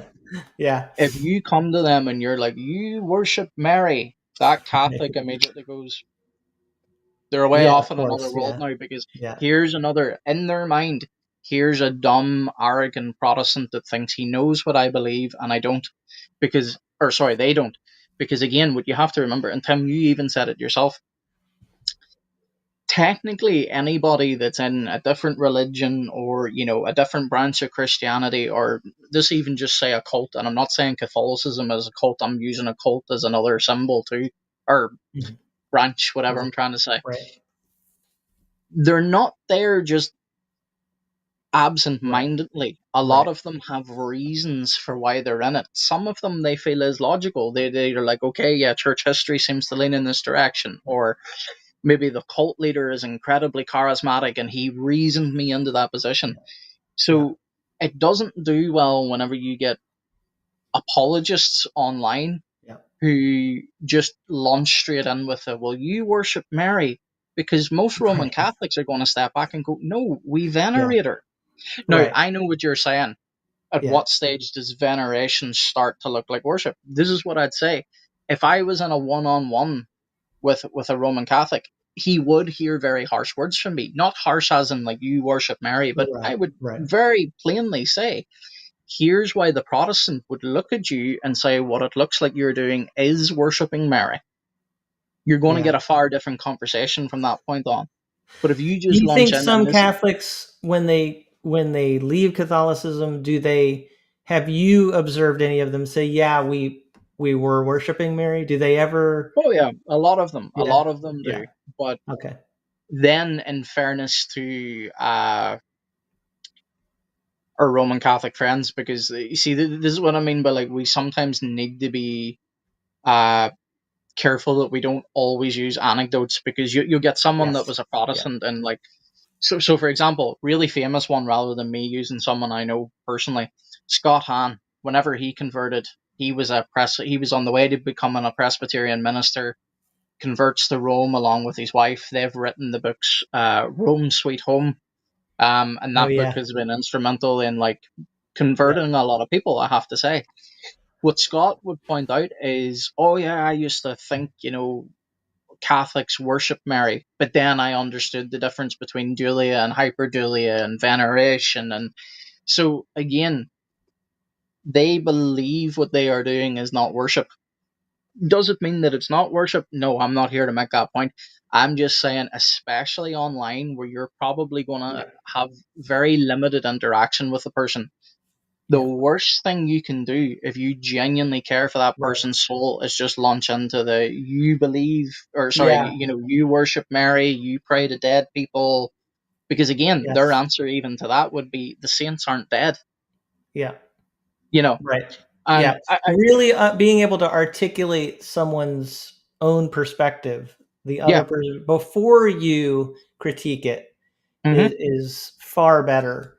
I agree with you. Now, Colton has a little chiming in here about that conversation. He said, the thing that bothered my soul the most about my yes, conversation is when Joel said, and he did actually, I think, say he worships the bread and wine. And he yes, readily admitted that if he was wrong, it is idolatry. absolutely, because this is what I was waiting for. I was just actually going to quote from the Westminster Confession here, just to show people, because sometimes I think people accuse me of being too generous towards Roman Catholics. Trust me, you wouldn't say that if you heard the conversations I have with them one on one, because strong language is used. And I don't mean strong as in vulgar, I mean genuinely strong language, because when I read this to you, you tell me if you think this would offend a Roman Catholic or not, okay? So it says this: in this sacrament, Christ is not offered up to his Father, nor any real sacrifice made at all for the remissions of the sins of the quick or the dead, but only a commemoration of that one offering up of himself by himself upon the cross, once for all, and a spiritual oblation for all possible praise unto God for the same. Now listen to this. So that the popish sacrifice of the Mass, as they call it, is most abominably injurious to Christ's one and only sacrifice, the alone propitiation for all the sins of the elect. So here's what I believe. This is what the confession says. It says that the popish sacrifice, that is abominably injurious to Christ's true sacrifice. So this is not a case of, a Protestant being soft on a Roman Catholic. The same way Colton's friend would have said to him, look, I don't believe you have a valid Eucharist. I know Roman Catholics in my life that tell me, Nicholas, you've never actually partaken in the Eucharist, because that's their view. Yep. Here's our view. We believe that what they do, the parading of the bread and the wine, the lifting it up, Colton's friend even said it. If he is wrong, it's idolatry. Yep. And that's what we believe. My point with it all is, you can use strong language. You can strongly disagree with your Roman Catholic friends. Just when you're online or you're first meeting someone, don't just launch in with the typical, you worship Mary, you pray to dead people. It does nothing but shut the conversation Yeah. down, and then they'll respond to you in kind. Yeah. And it goes both ways, which is what you're saying, Yes. because the interaction online can be the same way. And I did it again. I got Keith's spot there. There we go. It can be it can be the same way toward Protestants, where Oh, absolutely. Cameron's one of them. I've called yeah, Cameron out plenty of times. He won't reply. yeah, yeah. But I think it's really important for people. That's why I wasn't actually. I mean, in a way, I am trying to argue for something, but I am also just trying to help people understand there's a different way of approaching truth. Yep. And if you're going to understand a Protestant, you have to be willing to say, okay, they're not looking at the approach to truth the same way I am as a Catholic. No. And that being said, one of the interesting things is that I feel like Catholics, and I would love to have more conversations with Catholics. So maybe we'll have some on at some point on this channel too. I feel like there's an assumption all the time that the Catholic Church always believed what they believe, Mm. and yet I think with the reformers would have pushed back, and they did push back on that very strongly. I think Well, that the reformers were actually saying, no, these matters have not always been settled. There are no. some things that the church believed early on that we, in later years, and you can even see post-Reformation where they Yeah. said, now these things are definite. We definitely believe these things. And it was Yeah. really in response to the Protestants. Yeah. Well, what I would point out there is you hear that type of argumentation from,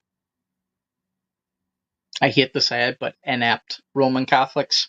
Right. Because if you've got a Roman Catholic that knows their faith, they will tell you that they believe that the technical name's slipping my mind right now, but they believe in oh goodness, Yeah. Yeah. Where the development of doctrine doctrines. progresses. Yeah. Yes. Development of So doctrines. development of doctrine. There we go. Yep. Yeah. So they would say they believe that because Okay. whenever people will point out to them, well, where was the assumption of Mary in 300? Yeah. Even the Eucharist, I would say they just make this assumption that everybody believed exactly the way they do It's after.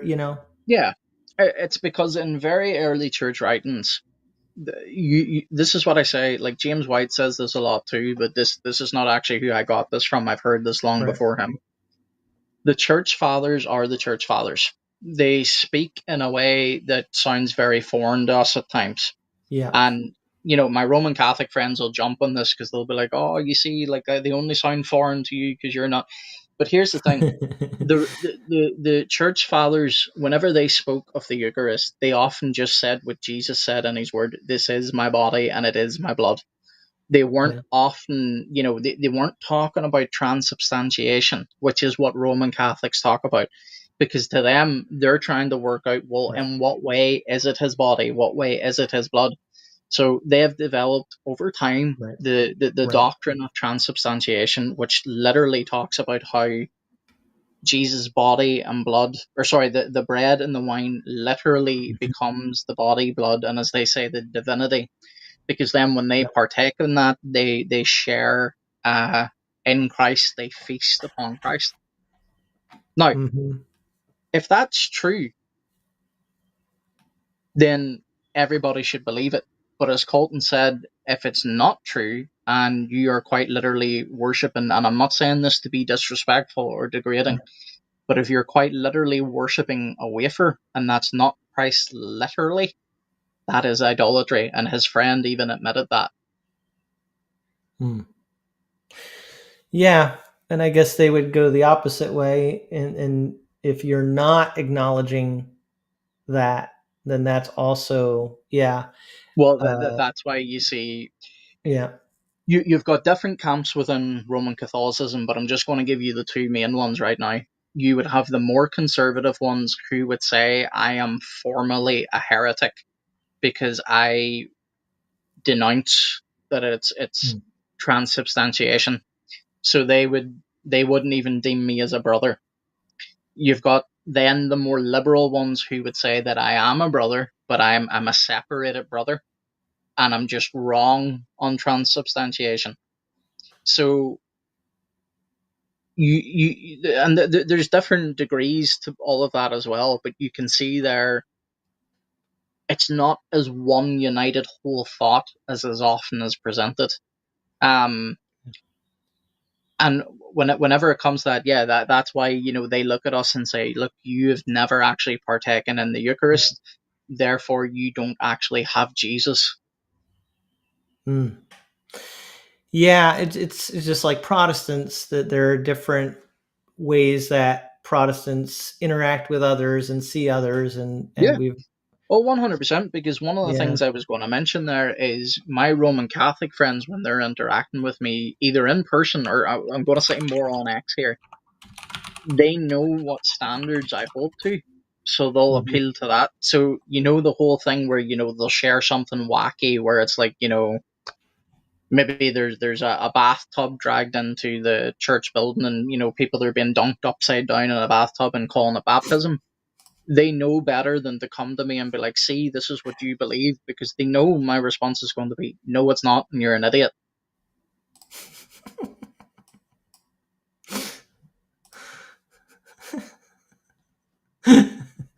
Yeah, you're very upfront about that. Look, Yeah. if people are out there and they put their beliefs out there, I am going to hold their feet to the fire on their own beliefs. I'm not going to hold their feet to the fire over something they don't believe. Because, for example, me going up to a Roman Catholic and saying, I can't even think anything ridiculous off the top of my head, but it's like me saying to them, oh yeah, you lot are the ones that, jump around the sanctuary swinging from the chandeliers while saying hallelujah. It's a straw man. They don't do that. So why would they answer my question? Yeah.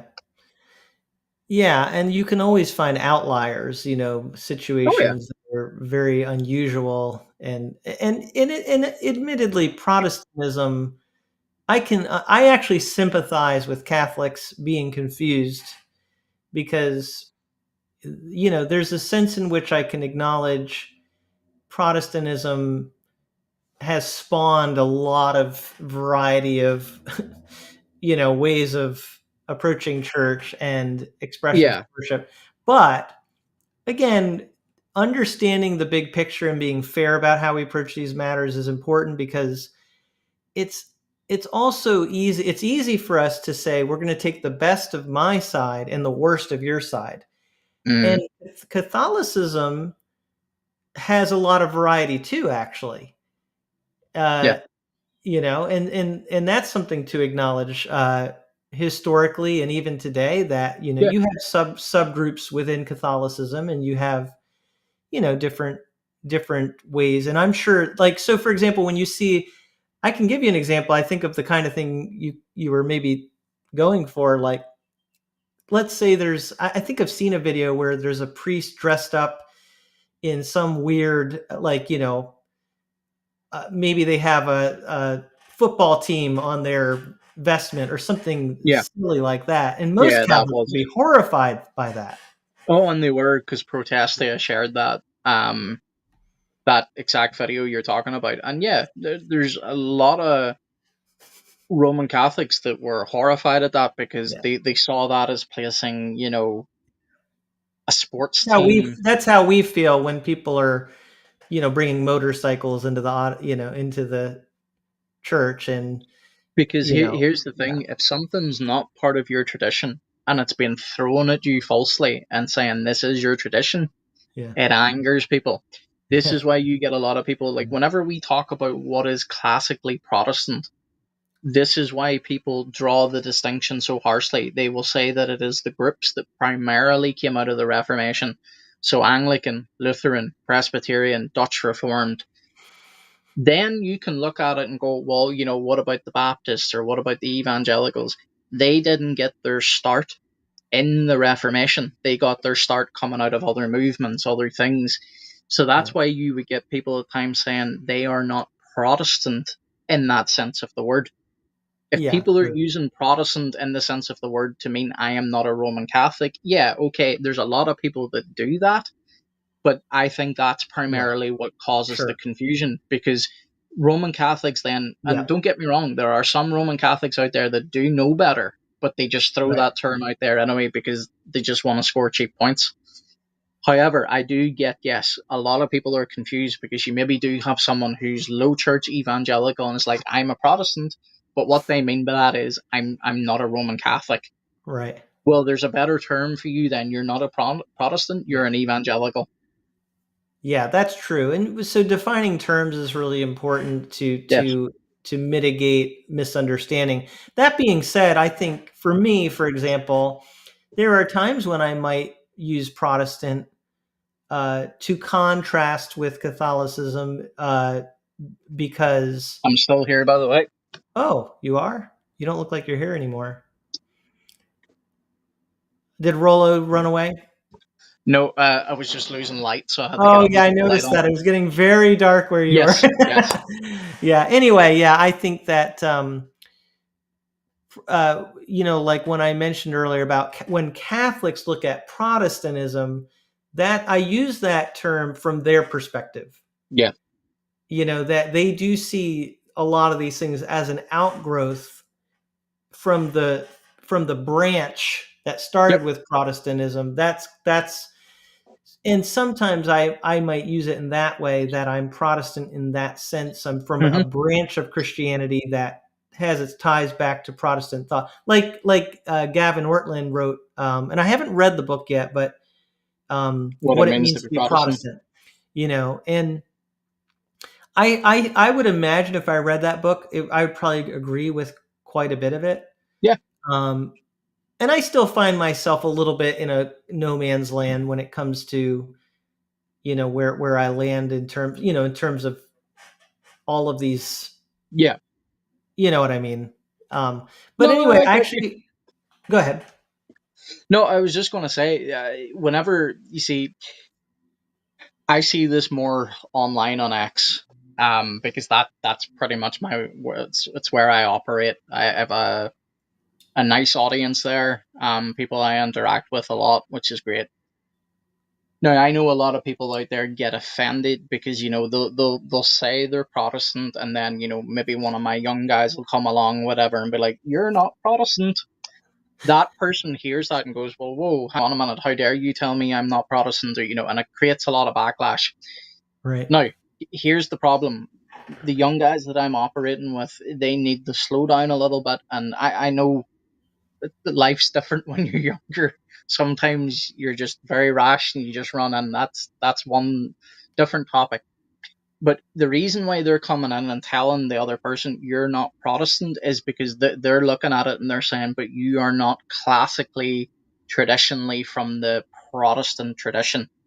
Right. So therefore, whenever Roman Catholics come along and go, look, see the Protestants that, baptize their members with water balloons, we look at that. So I'm including myself here. We look at that and go, whoa, whoa, whoa, do not identify that with Protestantism. That is not Protestantism. That is low church evangelicalism. Now, again, I know that probably sounds very harsh, but that is us trying to separate out and go, no, Yeah.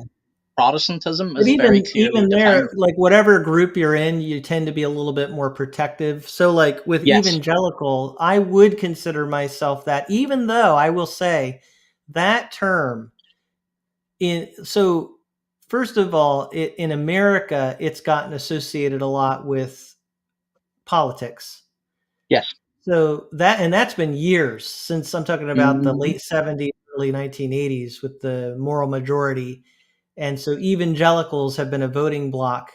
But what you're talking about, I've heard this in more recent times, where evangelical is synonymous with, I would say, some of the worst So, like the worst example. And again, as an evangelical, I would say, well, I don't really like that being called evangelical, because a true evangelical holds yes. to the evangel, holds to the Yes. actual gospel, right?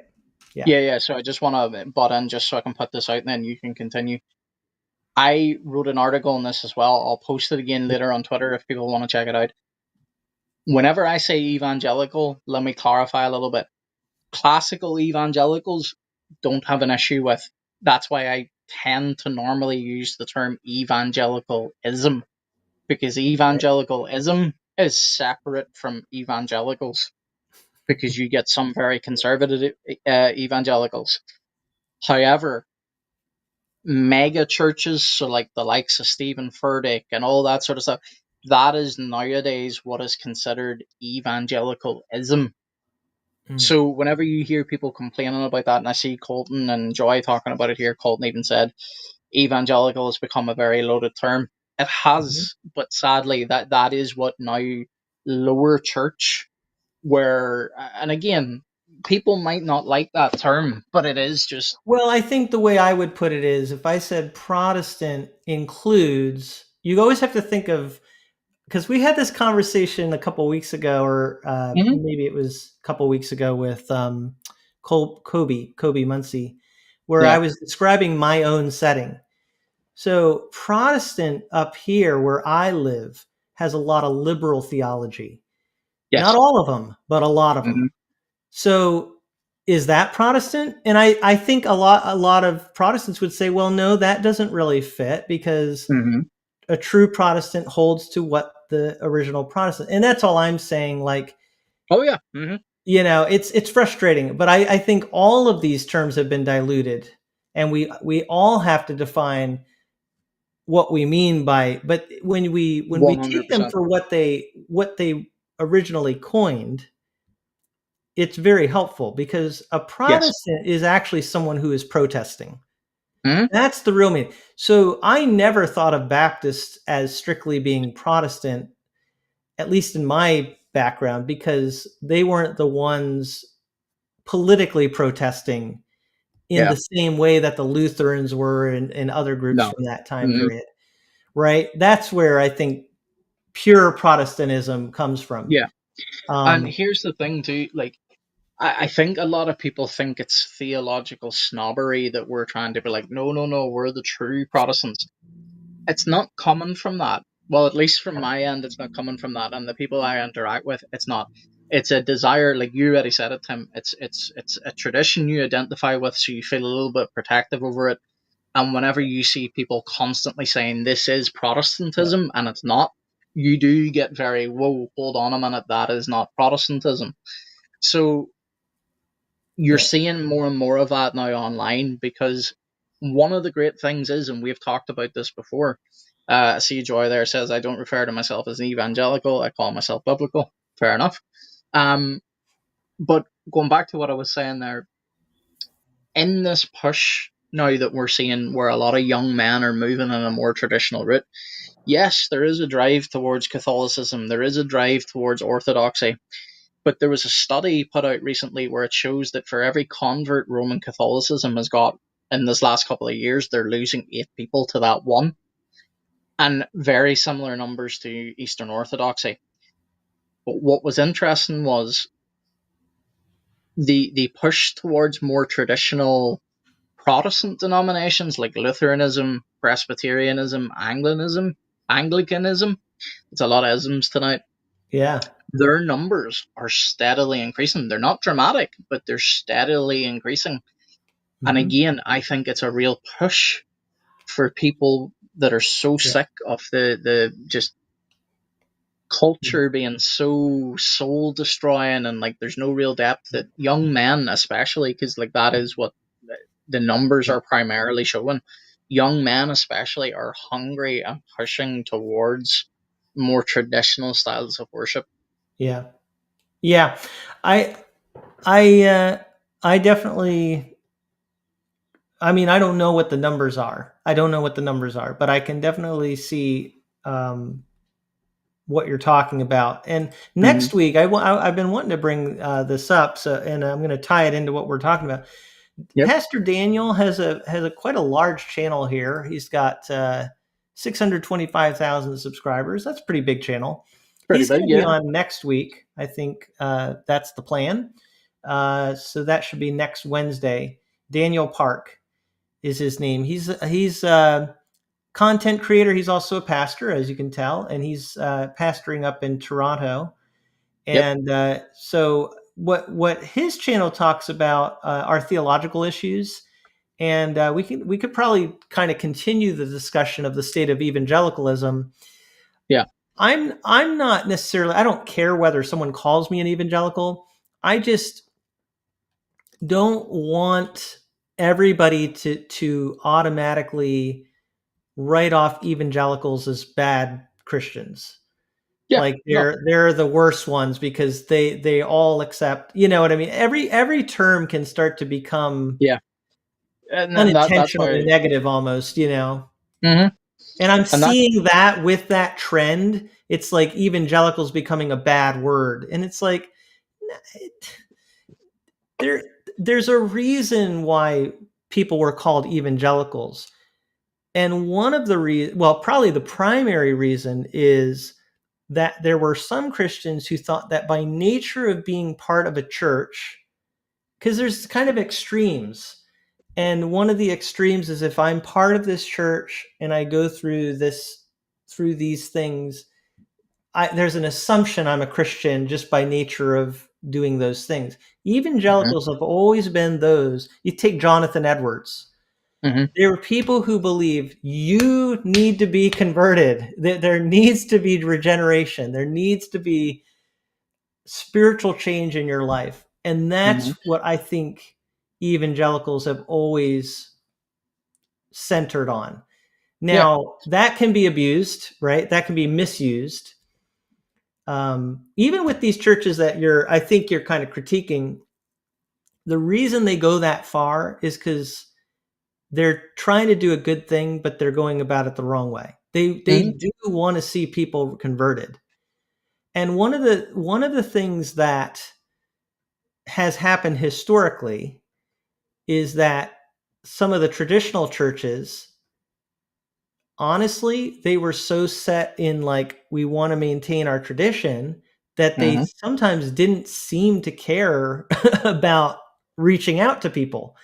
yeah, Whereas these churches that now are getting criticized a lot, which I get it, like I don't agree with everything, they are trying to reach people. They do believe in conversion. They do believe that the gospel has to penetrate people's lives. At yeah, least that's what initially spurred on the effort. Now, the danger with those churches is they can be very centered on the human effort part. That if we do these things, yeah, it will lead to people responding. But see, that's a tricky theological question because we are supposed to do something. I mean, Paul says, "I become all things to all people that I by all means may save some." Obviously, he's putting some effort into it. hmm He's not sitting in a church hoping they'll show up. no, no, oh, it's one of those things. Here's what I think people need to realize, and yes, traditional churches can sometimes be bad at this, and even in history have been bad at it. But overall, if you're in a sound church, you will find they have a great outreach program. But here's the Yes. thing: Sunday worship is not about you. It's not about the guest that's coming in. It's not even an evangelical outreach. Sunday worship is about worshiping God, how He commands to be worshipped. And what we see in a lot of these, and I'm going to use the term mega churches because, again, I want to separate. It's not evangelicals I have a problem with, it's that evangelicalism that is often Yeah. found within mega churches. They quite literally, well, no, literally is not the right, well, maybe some of them do, who knows, but they, Or you in a can lot say of ways, literally in an ironic way. yes, yeah, but they offer strange fire to God. They Yeah. worship him in a way that is not commanded, and you'll see very strange things. Yeah. You will see Yeah. things uh, like literally people on trapeze wires. You'll see Right. circus acts. You'll Yeah. see on a Sunday maybe a Yeah. rendition of Aladdin or something being played, and somehow trying to be tied into the Yeah. biblical story. That is quite literally Yeah. playing with fire, and we know how seriously God takes His worship. It's interesting So because what you're describing. Oh, I'm sorry if I cut you off. Go no, ahead no, if no, you you're wanted fine. to. Go for it. Yeah, yeah. Um, it's almost like a mirror image when you get to the extremes of what I mentioned about liberal churches. What I've noticed about them is how much they tend toward portraying God as very accepting all the time, and they're very like attuned to culture. Yeah. And these other churches too, in some ways, are very attuned to culture, and the way they portray God, there can be a lack of reverence, is kind of what I'm hearing and what you're saying. Whereas the Yes. biblical portrayal of God is he is a God to be revered. He is a Hmm. God who will judge. And I think any direction you go that loses sight of that, you're missing something. But I think it's interesting that as we're kind of fleshing this out, the churches that do the best job of like making sure we revere God, I still think when you look at the Bible, there's such an incredible tension there, because the Pharisees were all about trying to make sure they did all these right things, and Yeah. they lost a heart for people. Hmm. And that's where we have to have both. You Right? do, because here's something that people miss about Jesus' words of the Pharisees. Jesus tells his audience, do what they do, or sorry, do what they say, not what they do, because they That's were right. hypocrites. They were Right. teaching truth. Now, Right. the Pharisees, yes, they'd invent things called defense laws. They Right. invented these, like, so say, for example, now I'm just making this up off the top of my head. Say God says you're not to touch this glass except on Sundays, right? The Pharisees would have came up with like several different rules Yes. as almost like a fence to even stop Yes. you from getting to so like they would be like, don't even look at the glass except on Right. Sundays. So that's Yep. that's not a command God gave, but they give that Yep. command of don't even look at the glass, because then that'll stop you from even getting near touching the glass. So that's known as a fence law. But the other Mm-hmm. thing that Jesus pointed out about the Pharisees is he actually says to his audience that are listening to him, he says, if your righteousness does not exceed that of the Pharisees, you will not see the kingdom of heaven. And again, I think that's something people forget. So, like you were saying, Tim, there is a Yep. balance. You can be a Pharisee in the truest sense of the word, where Yep. you revere God's word so much that you put up these fence laws, so these extra biblical laws, and then it Yep. becomes a real burden on top of people. Or Yep. you can go the other end. You can go the end where everything's just grace, grace, grace, like God will let you do Yep. whatever you want. And here's the thing, and I know this is not very popular with people, but it's something I truly and firmly believe. The same God who struck dead Nadab and Abihu, Uzziah, he is the same God who struck dead Ananias and Sapphira. If we worship In the New God in a Testament. yeah, if we worship God in an irreverent manner, I Yeah. still believe to this day it's only by His grace that He does not. Yep. But God treats His holiness in such a way that He could strike you dead today for worshiping Him in an irreverent manner. And Mm-hmm. there's many of us, and as I say, it's only by God's grace that, because maybe what Right. we've been doing has been out of ignorance or whatever else, that we haven't been struck dead. God is infinitely graceful to His people, but it does not mean that we have to operate in this realm of God is so graceful we can worship Mm. Him whatever way we want. We just can't. Yeah. Yeah. You know, one of the things that I have, adopted in my own ministry when it comes to preaching is a lot of times I'll preach through books of the Bible.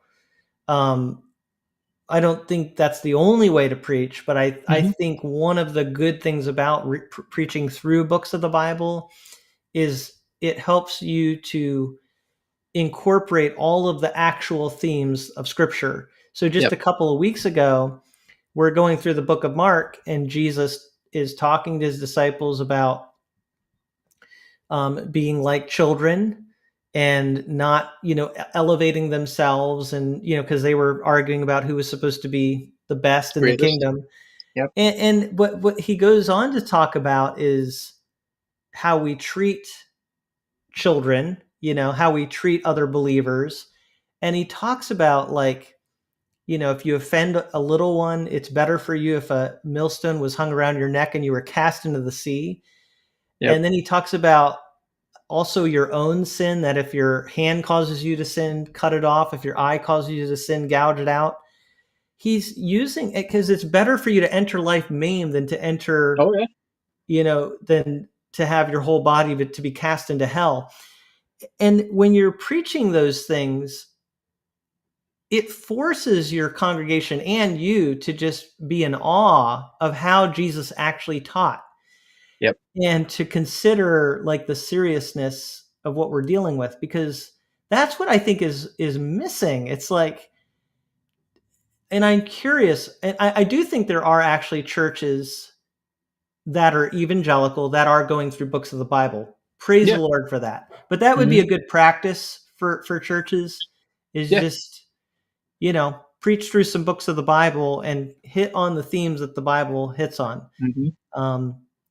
But yeah, so I agree. I think I can see why there's this, you know, tension right now with different groups. But I'll tell you, we're gonna have to continue this next week.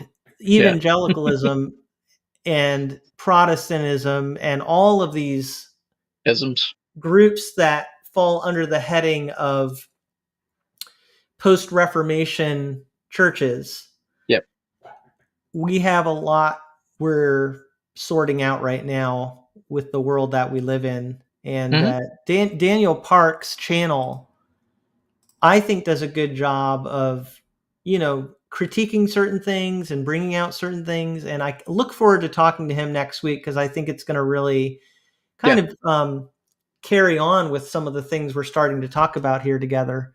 And by Hmm. the way, this last part of the conversation, this is just Nicholas and I having our normal, even when we're not online, Off this is kind camera. of how we talk. Yeah. Yeah, but we've been going for over 2 hours, Hmm. and of course now our audience is the largest it's been. So It happens. I'm Just always go back and amazed. watch it from the start. Yeah, just watch it from the start. I can't Hmm. believe how many people actually listen. But But here, if I could say one final thing, it would be this, yeah. and this is something I have told people around me all the time. The sovereign creator of the universe calls you friend, but he is still the sovereign creator of the universe.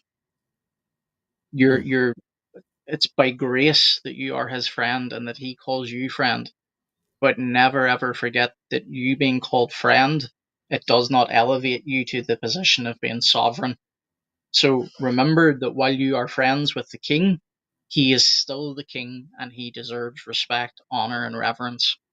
And as I say, too often people tick, well, he calls me friend, I can, Yeah. kingdom's mine, I can do what I want. Yeah. It wouldn't Yeah. wash with an earthly king, and it certainly won't wash with the Yeah. ultimate king. That's good. And next week we can even talk more about how can we do church in ways that reflect those theological realities, even with music, right? Hmm. And it'd be interesting to hear Pastor Daniel's thoughts on music and the state of music in the church today, Yeah. because I think that ties in very much to like how we approach our worship of God. Yep. And do we just see him as a friend, or just someone that we relate to kind of in this horizontal plane, or do we see his transcendence? Do we see Yeah. how far above us Yeah. he is? Yeah. And again, just a shout out, just because I see some of our listeners, Colton, Joy, Leslie. Yeah. Thank I you. think I saw Vincent in here as well at some stage. So Yeah. if you're listening and I haven't seen you, apologies, but thank you for watching. And Joy, again, thank you for the super chat. We really appreciate it. Hmm. Yes, so kind of you, and really, I'm so glad. It's good to know that people are really benefiting and enjoying this Valuing. interaction. Yeah, because as Like. we're talking about the state of everything going on, it can be discouraging. So it's great to have, you know, places like this where we can, really Mhm. encourage each other. And here's the thing, you probably won't always agree with Tim and I, because Tim and I don't often always agree with each other either. But we work through it as brothers. We realize that, there are certain things Yeah, we can have differences of opinion on. Some of them are hard topics and we have to talk through them. And I know sometimes in the comment section you might not agree with, things maybe Tim or I have said, but we thank you for interacting charitably. And yeah, I see Stephanie says too many folks want body Jesus. I agree. There, Vincent's still there. He must just be listening in the background. Samantha says, "Great show. Thanks for listening, Samantha." Yeah, I honestly, I'm loving these. I'm loving the conversations we're having, and I'm loving the little core audience that we're building, and hopefully it grows. So share the video as well, folks. It really does help. Yeah, and if you're able to make it next week, it's just great to be able to have all these different guests on that we're having, and it just it enriches the discussion. It broadens the discussion as we get different. Today we had Keith, and Yep. he's just such a unique person. And someone even grilled him a little bit today on some things, but he was so gracious and gave his perspective. So we'll hopefully have Keith back on sometime. And like I said, Daniel, if you haven't heard of him, everybody's probably seen his videos before because he has a ton of subscribers. So the algorithm has shown you his videos. But that's going to be a fun conversation next week. And if you have ideas for us, normal time. I believe it will be at 4 p.m. Eastern time. Okay. Yeah, I'll have to double check with Daniel. I can't remember for sure, but it's supposed to be Wednesday, I believe. Yeah. Sounds good. And we'll let everybody know. But yeah, we'll if you have any ideas for other guests, we'll consider that. Yep. And we'll try to keep getting a variety. And we'll also next week will be post James White debate. So maybe we'll be able to address that a little bit depending on. Yeah, because maybe it would be a good video for us to actually review that debate. True. Not next week, That's but true. like right in the future. Yeah. Yeah. True. Yeah. All right. So a lot of good ideas, and thank you everybody again. It was a lot of fun, and we'll see you next week. God bless, guys.